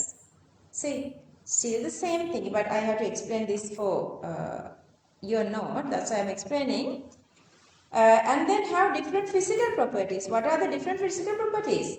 Anything coming with the mass. One thing is a mass. Then what is density? Mass divide volume is the density. So that density is also different. I don't think that you guys can stay straight away at like 3.5 hours or 4 hours straight. I want you guys to bring something like a little snack. The ගෙනාවද? චූටි මොන හරි ගෙනාලා share කරගන්නවා කට්ටිය. නේද? චූටි biscuit එකක්, chip packet එකක්, මොන හරි crisp packet එකක්. ගෙනහලා ෂෙයා කරගන්න. Otherwise you would feel hungry when you get closer to 12. ගෙදරින් එනකොට හොඳ heavy rice meal එකක් කාලා නෑ අතෝස. අම්මි බල කරලා සර දාලා කට ඇරවලා කවනා අතෝස. ඒක වෙනවනේ. So අම්මි ගෙදරින් නෑ අතෝස නෑ වෙලාවට. ඔයාලා එක්කෙන වෙලාවට. එහෙනම් එහෙනම් you guys are really lucky. එහෙනම් ඔය අම්මිලා ටිකට කියන්න ඕනේ ඔයගොල්ලෝ ගෙදරින් එන්න කලින්. ස්කූල් යන්න කලින් හරි අම්මිලා ගෙදරින් ඉන්න ළමයි අද කාලේ හරිම lucky. මොකද අම්මලා ගොඩාක් busy වෙද්දී ළමයින්ට අමලා miss වෙනවා, nutritions miss වෙනවා, academic side miss වෙනවා. But if you are going through this path, this advanced path, your body is the vehicle, your carrier to bring you there. So you have to maintain. අර ගෙදර තියෙන ලස්සන මේ දවස්වල නම් ගොඩක් අය ගන්නවනේ අලුත් vehicles නේද? ලස්සන vehicle එකක් කොච්චර ඔබට maintain කරන්න දඟලනවද නේද? සීලෙන්වත් දෙන්නේ නැහැ නේද? But you don't care about your body that much. ඔයගොල්ලන්ගේ body එක හොඳට maintain කරන්න ඕනේ to get this results. අම්මලා වස කන්න දෙන්නේ නැහැ නේද? අම්මලා කන්න දෙන්නේ best thingy. ඒක නිසා ඒගොල්ලෝ කවන්නේ මොනවද කට ඇරලා පාන්දර හොඳ ලොකු heavy meal එකක් කාලා එන්න ඕනි. So the full day you will feel like energetic. It's a must for you guys.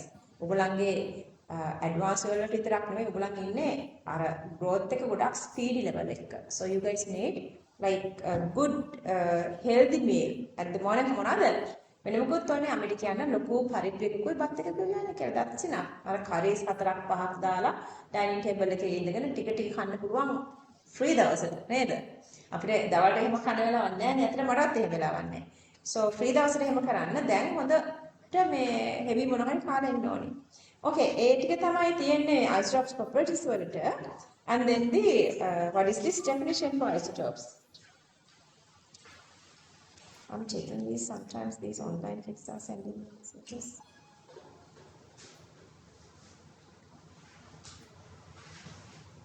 Okay.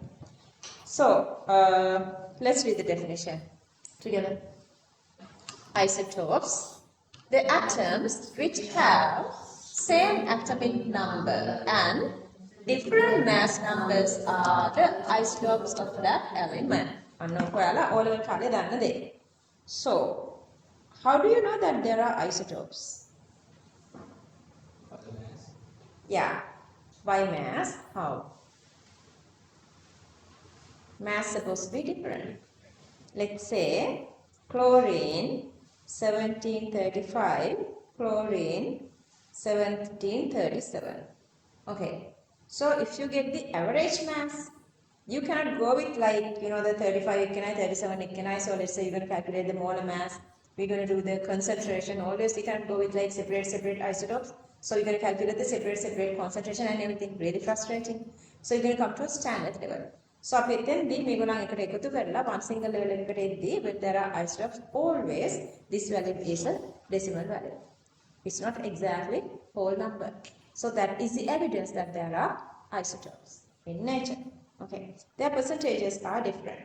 So let's read. The best evidence to prove the presence of isotopes is the relative atomic mass of the elements is not exactly a whole number. Clear? Okay. So let's read properties. Properties of isotopes. Okay, there are 8 properties.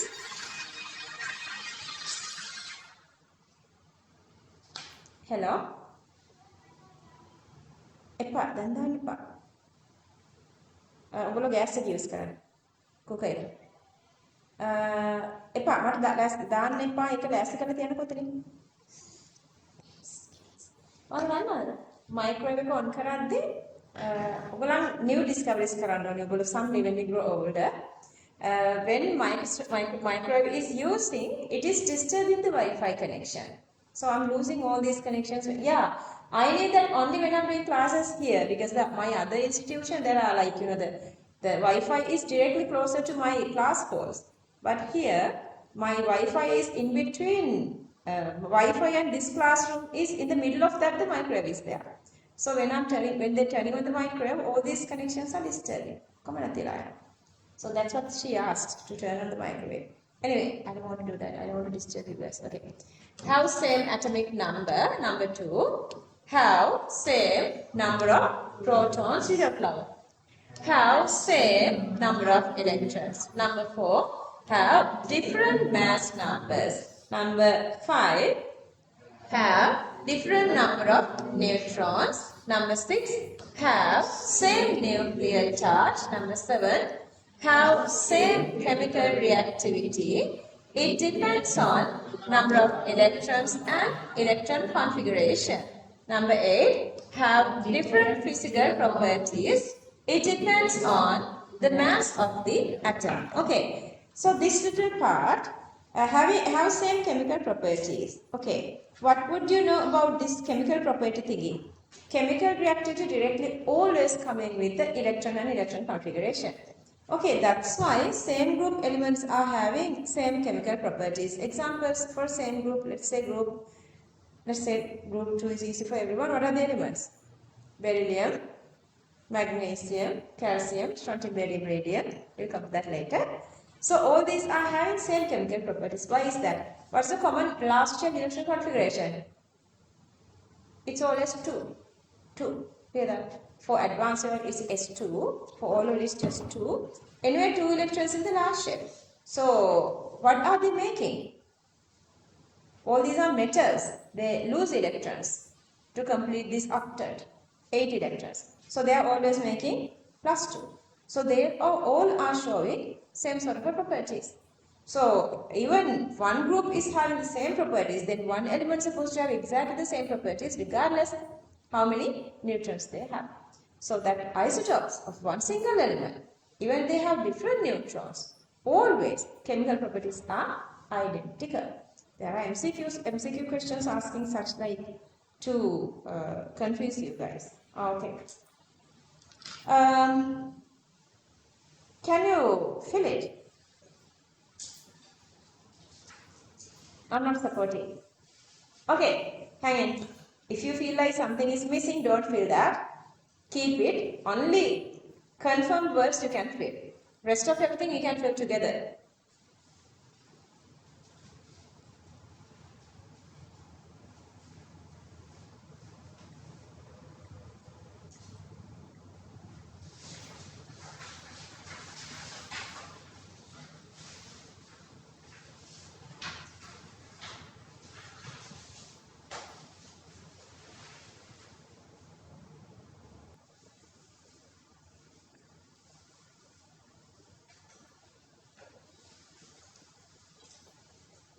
Sarah, finish?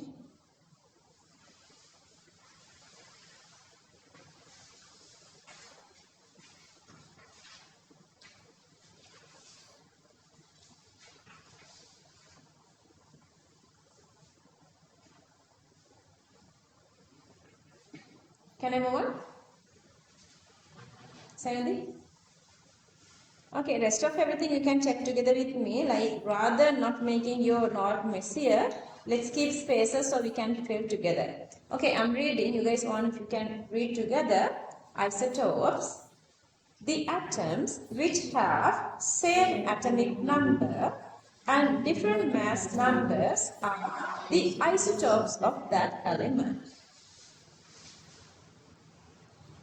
The best evidence to prove the presence of isotope is the relative atomic mass of the element is not exactly a whole number.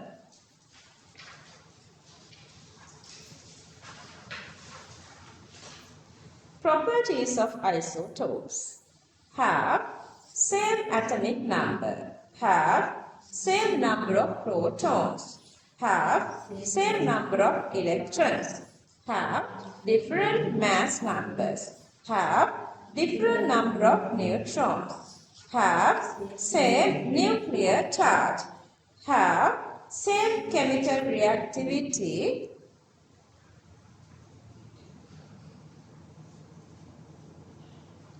have same chemical reactivity,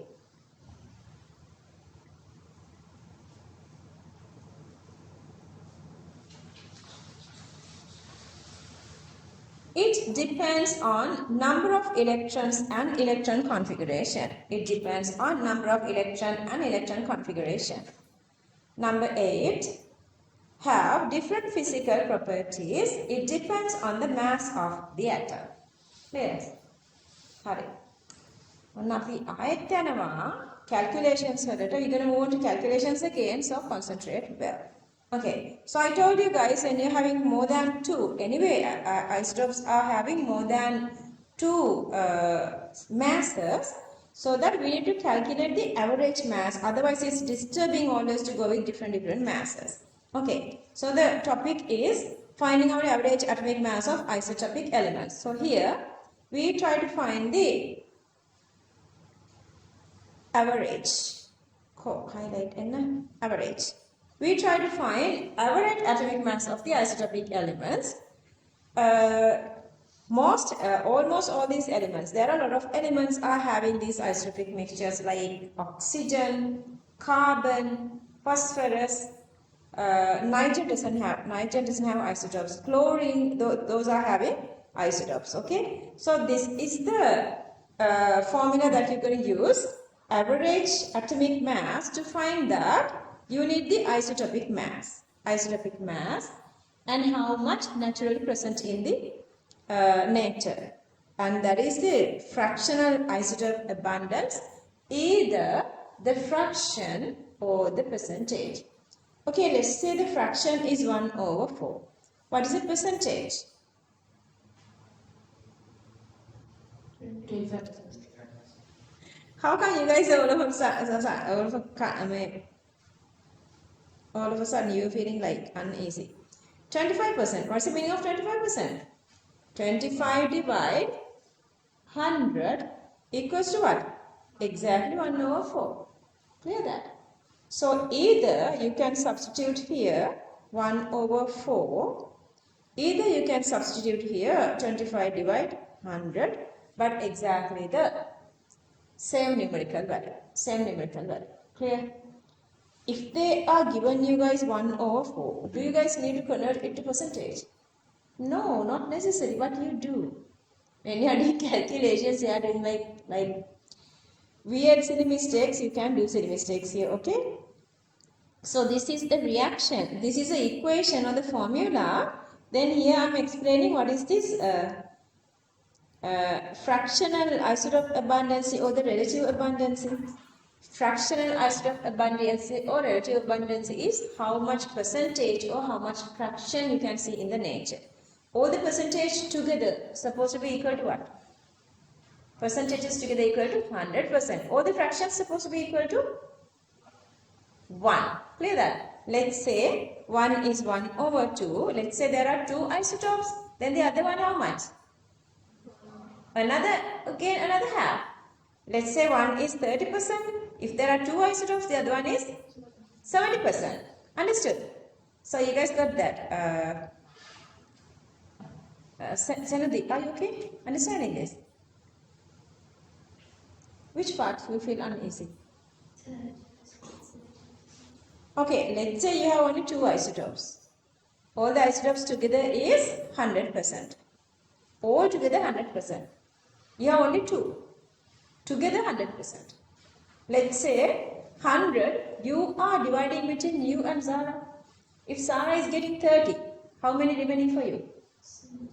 That is the thinking. Let's say if Zara is getting half of something, how much you would get? The other half. If she is getting 1 over 4, you are getting 3 over 4. Understood? Okay, that's how all together equals to either 1, fractions together 1, percentages together 100%. Understood? Okay, so that is this part. Let's read this together. Topic: finding out average atomic mass of isotopic elements. Finding out average atomic mass of isotopic elements. Okay, let's read. Most elements occur in nature as mixture of isotopes. Average atomic mass equals, what's the meaning of this symbol? Addition. Addition. Yeah, summation. Summation. The sigma is a symbol, but it's sigma, but the meaning is addition. Meaning is addition. It simply means one isotope mass multiply its fraction. Another isotope mass multiply its fraction. If you have 3 isotopes, that isotope mass multiply its fraction. If you add all those together, that's why you have the adding here, then you get average atomic mass. Clear that?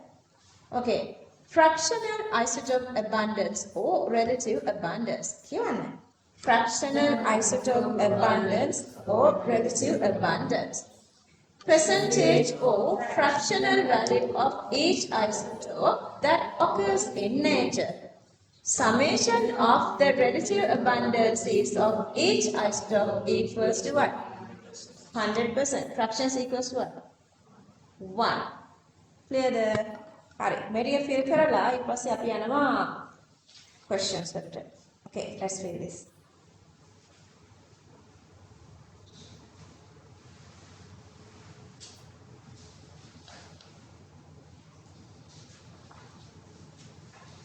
Right down, Zara.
Finish. Finding out average atomic mass of isotopic elements. Most elements occurs in nature as mixture of isotopes. Average atomic mass equals summation of isotopic mass multiply fractional isotopic abundance, fractional isotope abundance or relative abundance. Percentage or fractional value of each isotope that occurs in nature. Summation of the relative abundances of each isotope equals to 100%. Okay, so we are doing calculations, Kesandu. So to do this calculation, so that I'm going with example calculation.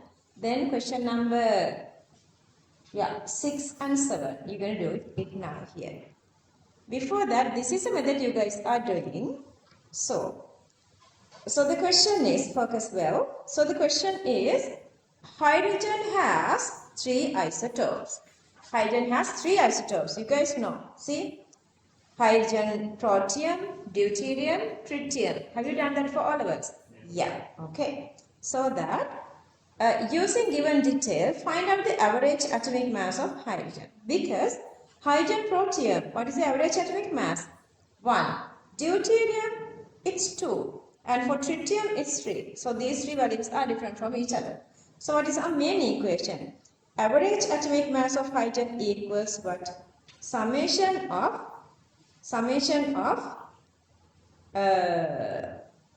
atomic mass multiply whatever this percentage. Clear that? Atomic mass multiplied percentage is the equation. So, but we have how many atomic masses? We have 3 atomic masses. 1, 2, 3. So, we're going to substitute it here. And then we're going to multiply that with percentage. And these are the percentages. These are the percentages. So each of these one by one I'm going to calculate separately. I'm going to use the unit as well. Okay, so the first one, relative mass is 1. So that I multiply with 1u. And then the percentage equals 99%. So this is the 99%. Move to the second one. Average mass is 2. And the unit is u here, so that I'm multiplying with u here. So this is u and this is 2. So I'm multiplying with 2 here. And then the percentage is 0.9. So that's 0.9 multiply 100. 0.9 multiply 100. And then the next one, if I go with orange color, so that is 0.1 into 3. So that I multiply here with 3u. 3u here plus the percentage is 0.1. So that one supposed to be multiplied with 0.1 divided by 100. So how would you simplify this? You have common factor. You have 3 different expressions here. For all these 3, you have common factor 100 here. So this is 100. Then 100 down there, 99 into 1 is 99. Oops, never done. Right. This 100 is common to all these 3. So I'm going to get this 100 down here and 100 down here. I have taken 100 down here and then 99 multiply 1 equals 99. 0.9 multiply 2 here, 1.8. 0.1 multiply 3 here, 0.3. 0.3. This is 0.3. And then I'm just writing this down here, 100 as it is. 100 I'm just writing here. And then I can calculate these 3 together. 99 plus 1.8 plus 0.3. These 3 together equals to 101.1. And if we simplify this thingy, and I need to keep 2 decimals here. To remove these 2 zeros, I'm going to put these 2 decimals here, 1 and 2. So that the value is 1.011. Understood? Hari, okay, ulur dagana tena homework questions. Sorry, homework no, banana questions. Okay, complete this one and then try to do on your own the question number 6, Q6. Okay.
Q6.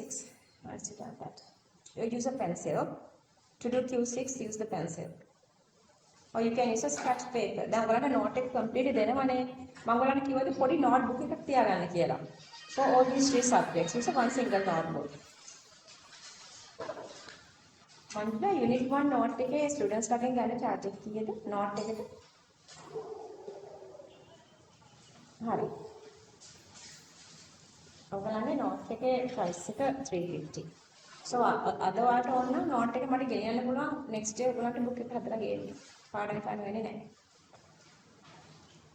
If it is okay. Anyway, for this, we do this question.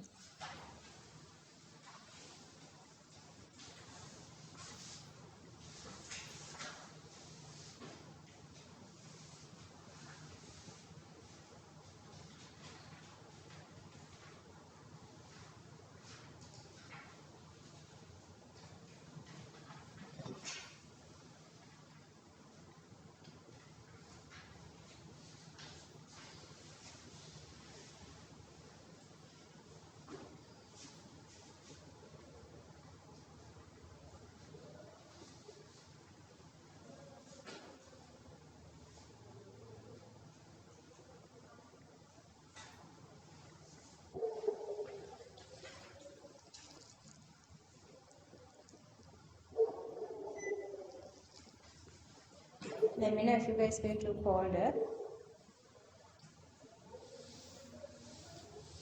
So that you have 2 isotopes, Senudi. So that here you have 3 isotopes. Same way you have 2 isotopes. Then substitute everything to this one. Substitute here. The given question has 3, Q6 has only 2. Well, then substitute කරන්න. එතකොට this unknown one you can get like giving any symbol, even A, even P, even X, whatever it is.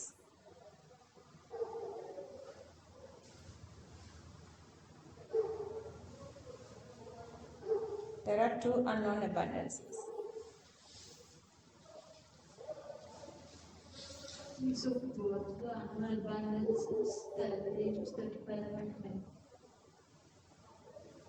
That is the meaning, average atomic. So you see, for all these three, average is 1. All those 2, average is 35.5. Understood? Same meaning. Got it? Not understanding? Are you okay to understand this question?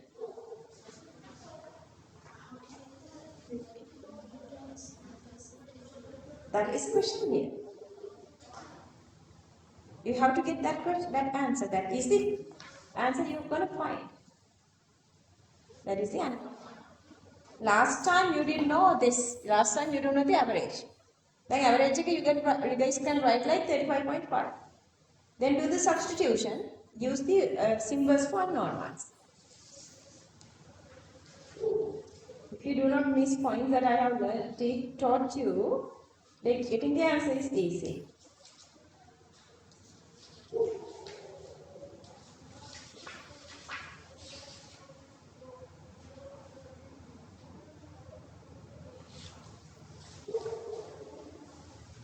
Outside. Come on, don't listen. There is this one guy always, he's like racing, like so weird.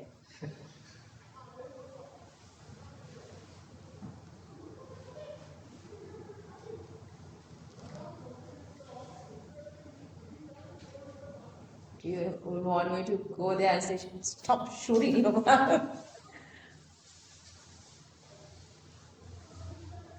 Who got the answer? Okay, you are missing one single point. All those relative abundances together equals to what? 100.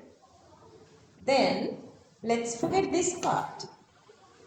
Let's forget this part. You have only 2. Let's forget this part. තුනක් නෑනේ. So make it. Did you guys do the substitution? So this value is 35.5. Understood? Then what is the problem? So one is 35U. The other one is 37U. You don't know these 2. That's a problem. Understood? 1 is what? If you get 1 as x, what is the other one? Seriously? Yeah, that's how you solve this one. Got the answer? Now get the answer. Anybody already got the answer? Is that easy?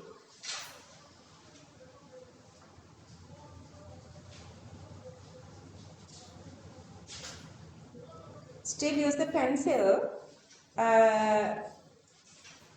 Don't write on your exact portion of the note. We're going to do that together. Online kids, if you get answers, just WhatsApp me.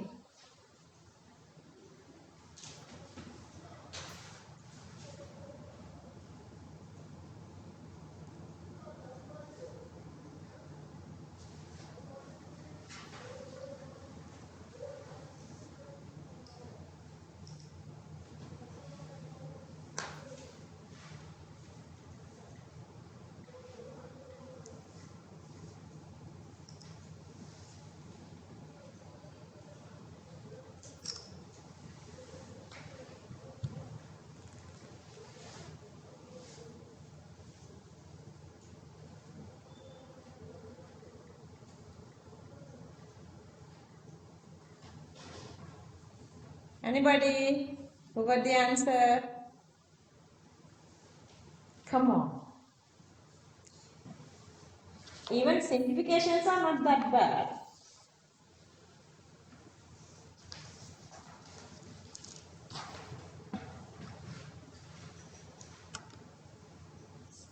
Got it? Huh? Seriously, why? No, I'm not supporting more.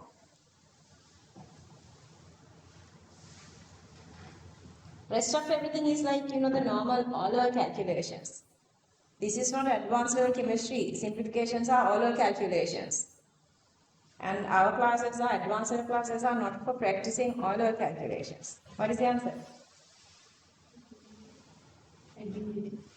What? Get me the answer or the method? Give it a try. Send me you understood the method? Just give it a try.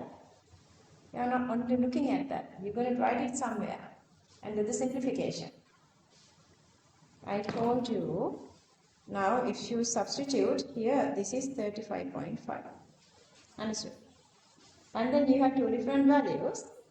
Let's say if this is x and this is become 100 minus x. Understood? And then your two values are 30. Two values are, this one is 35u, this one is 37u. This is not there. Simplify these two. So that is the answer. Only unknown symbol is x. Only unknown one is x.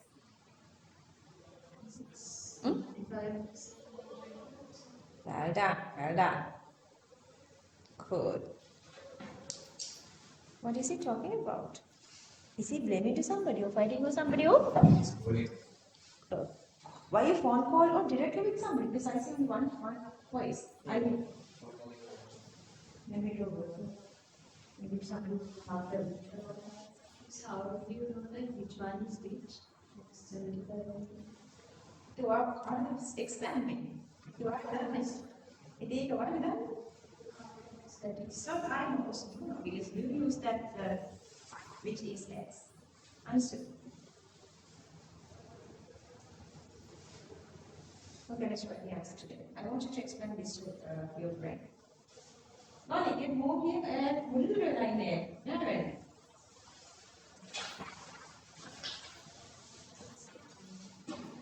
Sorry, let her absorb the ice cold. Okay?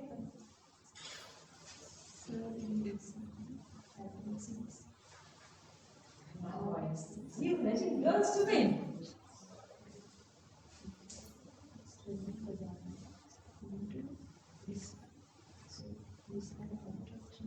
Online kids, if you got answers, you can WhatsApp me.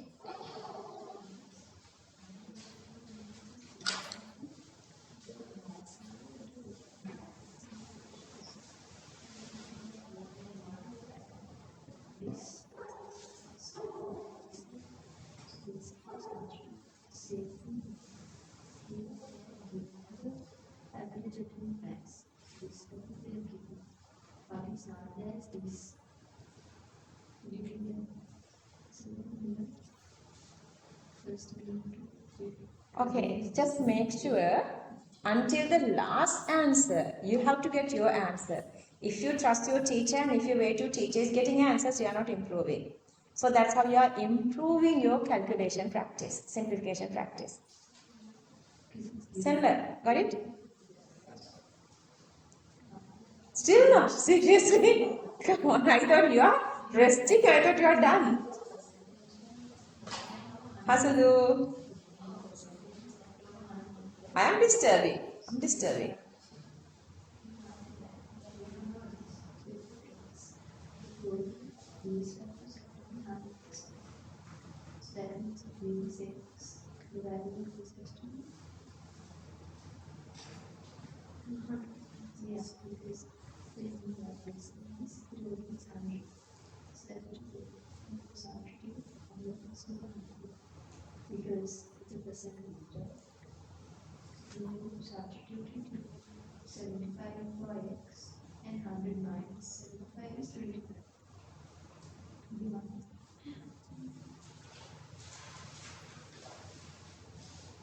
Got it?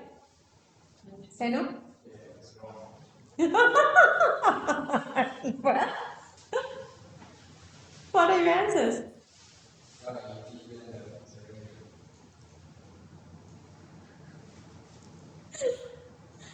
I don't support.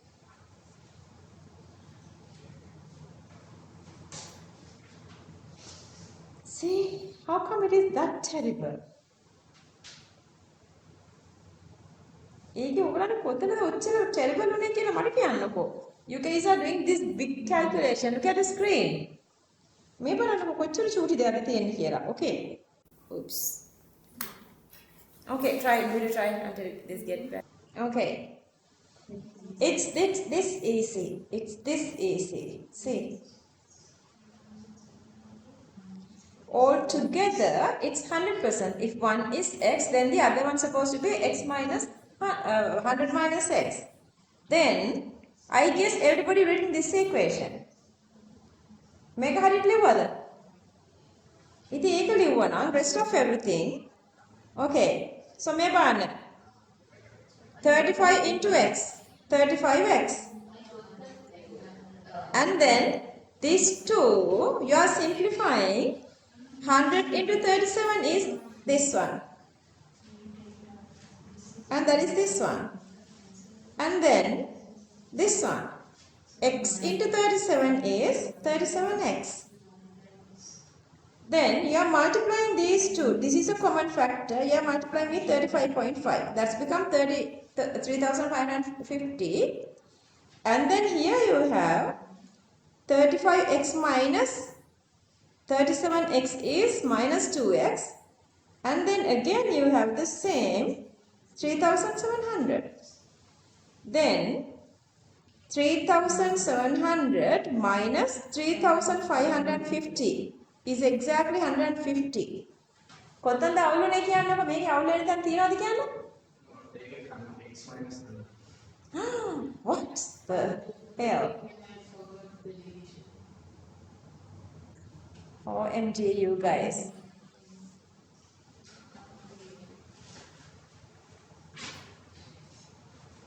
Okay, is she okay now, Sarah? Okay, you pen and copy this one. Hang in, everyone. Look at me, look at me. Okay, so the moon diya balagan me kahagan inne. Okay, today now you understood it is not chemistry. It is not chemistry. That is always part of this advanced level. Whatever these practice you get from your kindergarten up to O level, keep it up. Your sharpness, you guys need that. It's okay, she can take this one. Okay, so that simplification is coming from your childhood to up to O level. Simplification is not advanced level. Some students like මට ඉස්සර students එකකින් කියනවා මට සුළු කරගන්න බැරි නම් මට කෙමිස්ට්‍රි අමාරුයි කියලා. Parents like කියනවා කියපු නිසා මම මේවට එක කියපු නිසා තමයි now I know how to explain that. එතන කෙමිස්ට්‍රි නෙවෙයිනේ. මෙතන yo අර mindfulness අර ඔයගොල්ලන්ගේ focusing මදි mindfulness මදි that's okay for O level. ඔයාලගේ O level යන්නේ මාරම lightly. The reason is regardless let's say 1000 students are doing one of this is single exam. Let's say maths paper එකක් තියෙනවා 1000 students කරනවා කියලා ඒක. If you all got 70 marks, what is the result? Above 70, that's 75 නේද? That's A pass. 75 නේ ඔයගොල්ලන්ට. දැන් above 75 තිබුණොත් ඔයගොල්ලන්ට A pass එකක් එනවා නේද? But in advanced level, that's the difference. On 1000 කරනවා හිතන්න මේකෙන් ළමයි 200කට තියෙනවා 200න් උඩට තියෙනවා කියලා ලබන 80න් එහාට. But if they need to give you guys 7, let's say 100 A passes, 100% තියෙන ලකුණු 90ක් වුණා. So your A pass starts from 90. It's not from 70 or 75 or whatsoever. Understood? Likewise, they are changing your marking scheme. They usually make your marks go above like 70 to get A pass, but they are making this 70 to make sure only 100 students are reaching this above 70. Understood? That's why this is really, really critical. And now today you understood what are your weaknesses. I want you guys to day by day very smoothly improve that. During your very first year, if you get through everything really nicely, you can do this. If you skip in things in your first year, if you get this lightly, this is like a very long run that you would not be able to achieve this later. Understood? Okay, and then let's say this is your real exam question. Then you don't know what is, they don't know. The people who's checking your paper, they don't know what is this X. Then you have to explain that. If relative abundance of chlorine 1735 is X. Now Zara is asking, how do you know which one is which? Because you are the one who decided. If you have taken this is X, then the relative abundance density percentage of X is whatever it's for 35. And then the next one, relative abundance of this one, 1737 is 100 minus X. Then the other one. If this is 25, then this is supposed to be the 100 minus the other one. I mean, anyway, the way you are taking it. Understood? I'm making anything on 100. X, only X 75. So this one, X is 75, and then the other one is 25. Understood? Okay. Copy these steps. Copy all the steps. Copy everything here. And Synergy, are you okay now? Yeah. Okay. So, choose a pen. Copy this.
Finish.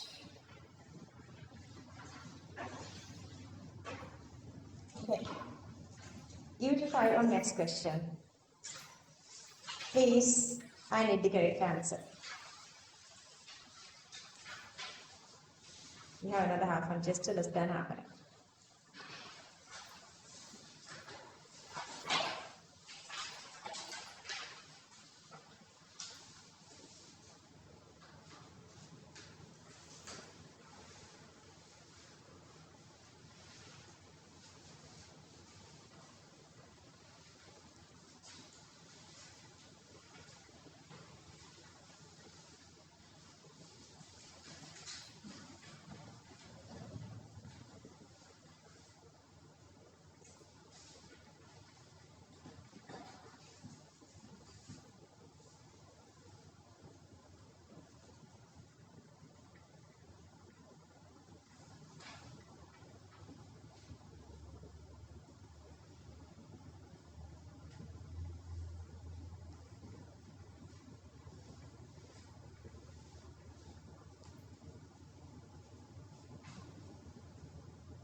Read the question from the beginning, try to understand the question, and adapt from the questions that we have done. We have the experience now, try to sort it out.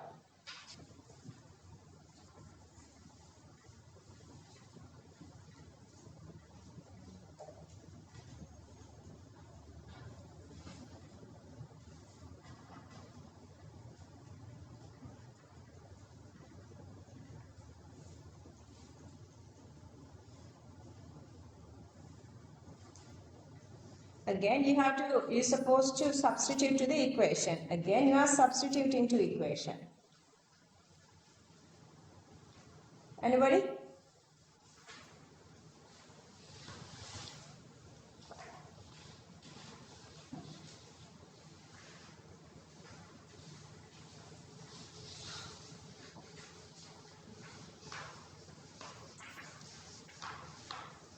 What's the answer?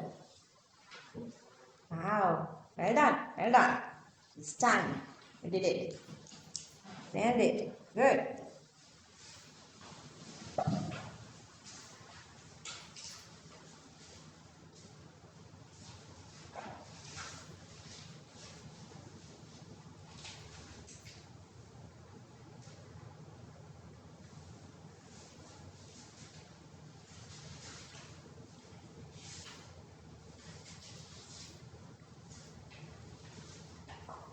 Clara, what happened this time?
Okay, everyone look at the screen. This is again an easy question. Once you understand the answer, you would feel like, how come I couldn't do this at the first place? Okay, element X is a mixture of A and B.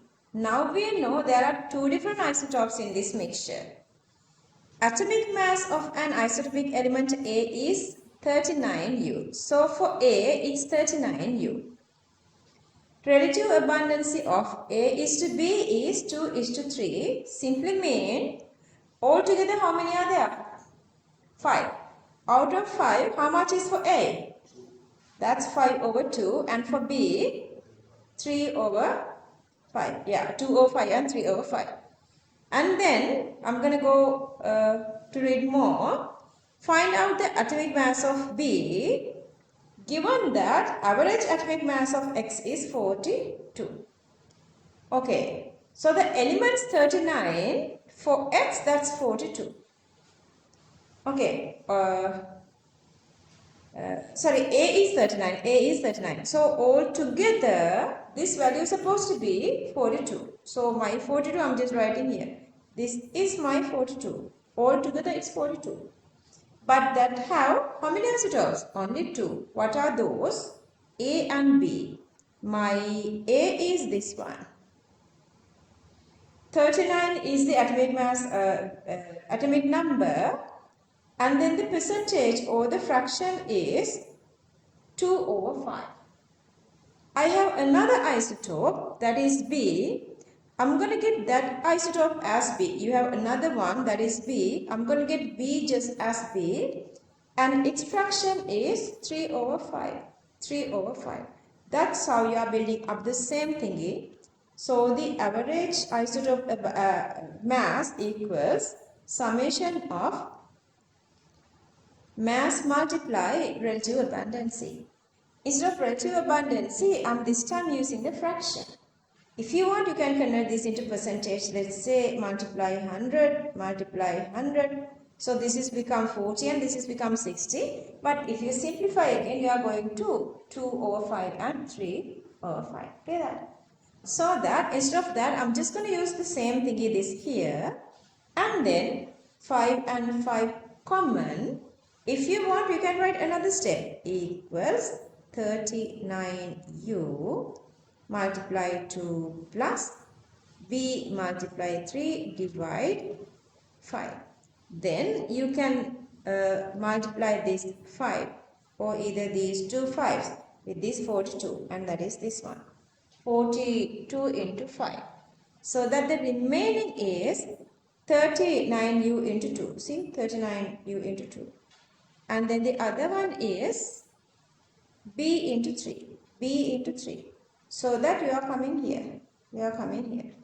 And then the simplification, multiply 42 by 5, that is 210u. 39 multiply 2 is 78u. And this is 3b. So that I'm just going to keep 3b here. And I'm bringing this 78 to other side, that is become minus 78u. If you can write here 3b equals 210u minus 78u. But I need that 3b, okay? I need that 3b to get to my left side, so I'm directly writing this step. Are you guys okay? So that if you simplify these two, that is 132u. But you have to divide that by this 3. You have to divide that by this 3 here. So the 132 divided by 3 is 44. That is the answer. Are you guys really okay here? Senudi, are you understanding this really good now? Okay, when you are copying, you have to copy these steps. Copy these steps of your note.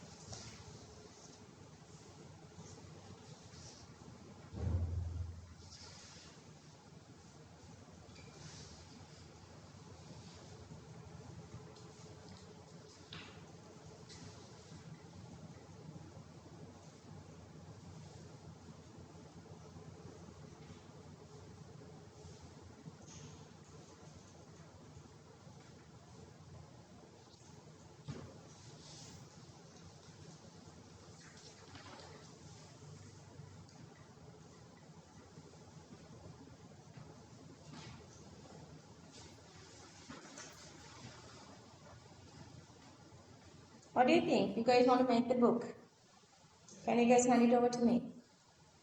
That's easy for me and for you and everybody, I guess. Okay, I'm going to stop from here.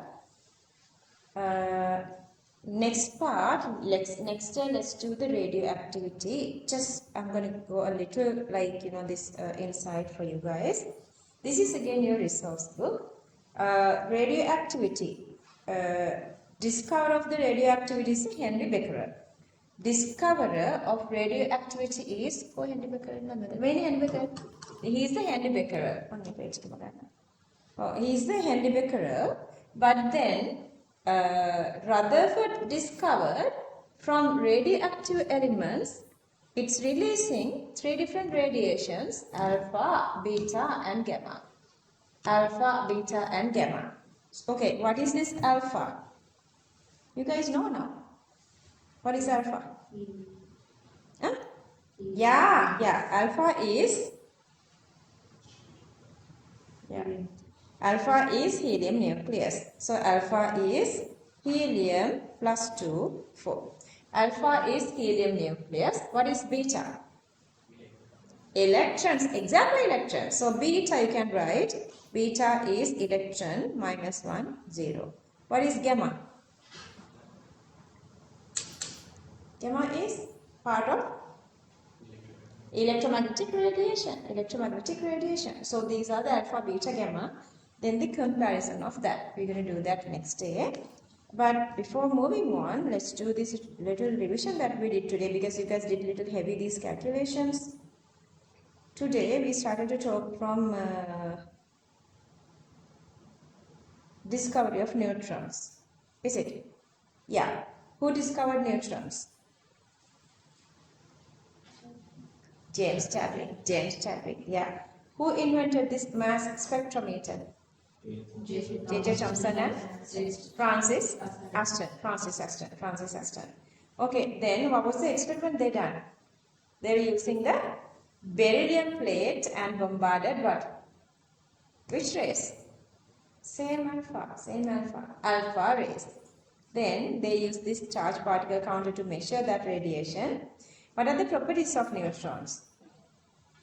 The very first one, chargeless, and the second one, mass is greater than mass of protons. Third one, they can break into, neutrons can break into give protons, electrons and neutrino. What is it? Neutrons can break into protons, electrons and neutrinos. Okay. Penetrating power is very high. Ionization power? No ionization power. Very good. Okay, but they can induce emission of high-speed protons from hydrogen-containing compounds. Okay, then we talked about these 3. What are nucleons? Anything inside, particles inside the nucleus. What is the nuclear number? Yeah, well done. Collection number of these neutrons and protons. What are nuclei? Yeah, definite number of protons and neutrons. Any species with definite number of protons and neutrons. We have 3 different types of nuclides. What are those? Naturally existing, stable. Naturally existing, unstable. Artificial, unstable. Very good. See your memory. How do you give the notation of subatomic particles? Left top, mass. This is the mass. Left bottom, charge. Subatomic particles. Charge and mass. Okay. Using that, we have given the symbols of these electron, proton and neutrons. Their masses. How do you get the relative masses? Which relative to who? Mass of proton. And then the charges, again the relative charge goes with what? With relative to proton. So that we can get the mass of electron is 0, proton 1 and neutron 1. Charges, electron minus 1, proton plus 1, neutron 0. Okay. So where would you find them? Electrons? Orbitals. Protons? And neutrons in nucleus. Discovery of electrons, William Crookes as cathode rays, and protons, Eugene Goldstein as canal rays, and neutrons, James Chadwick. The question then, what is the atomic number? Number of protons. What is the mass number? Yeah, and protons and neutrons together is the mass number. And who given this idea of atomic number? Sinhala. It's a nickname. Henry Moseley. Henry Moseley. What is it? Who is it? Henry Moseley. What's the name again? Henry Moseley. Okay. How do you give the notation of any element? Down left, atomic number. Top left, mass number. Mass number. Okay.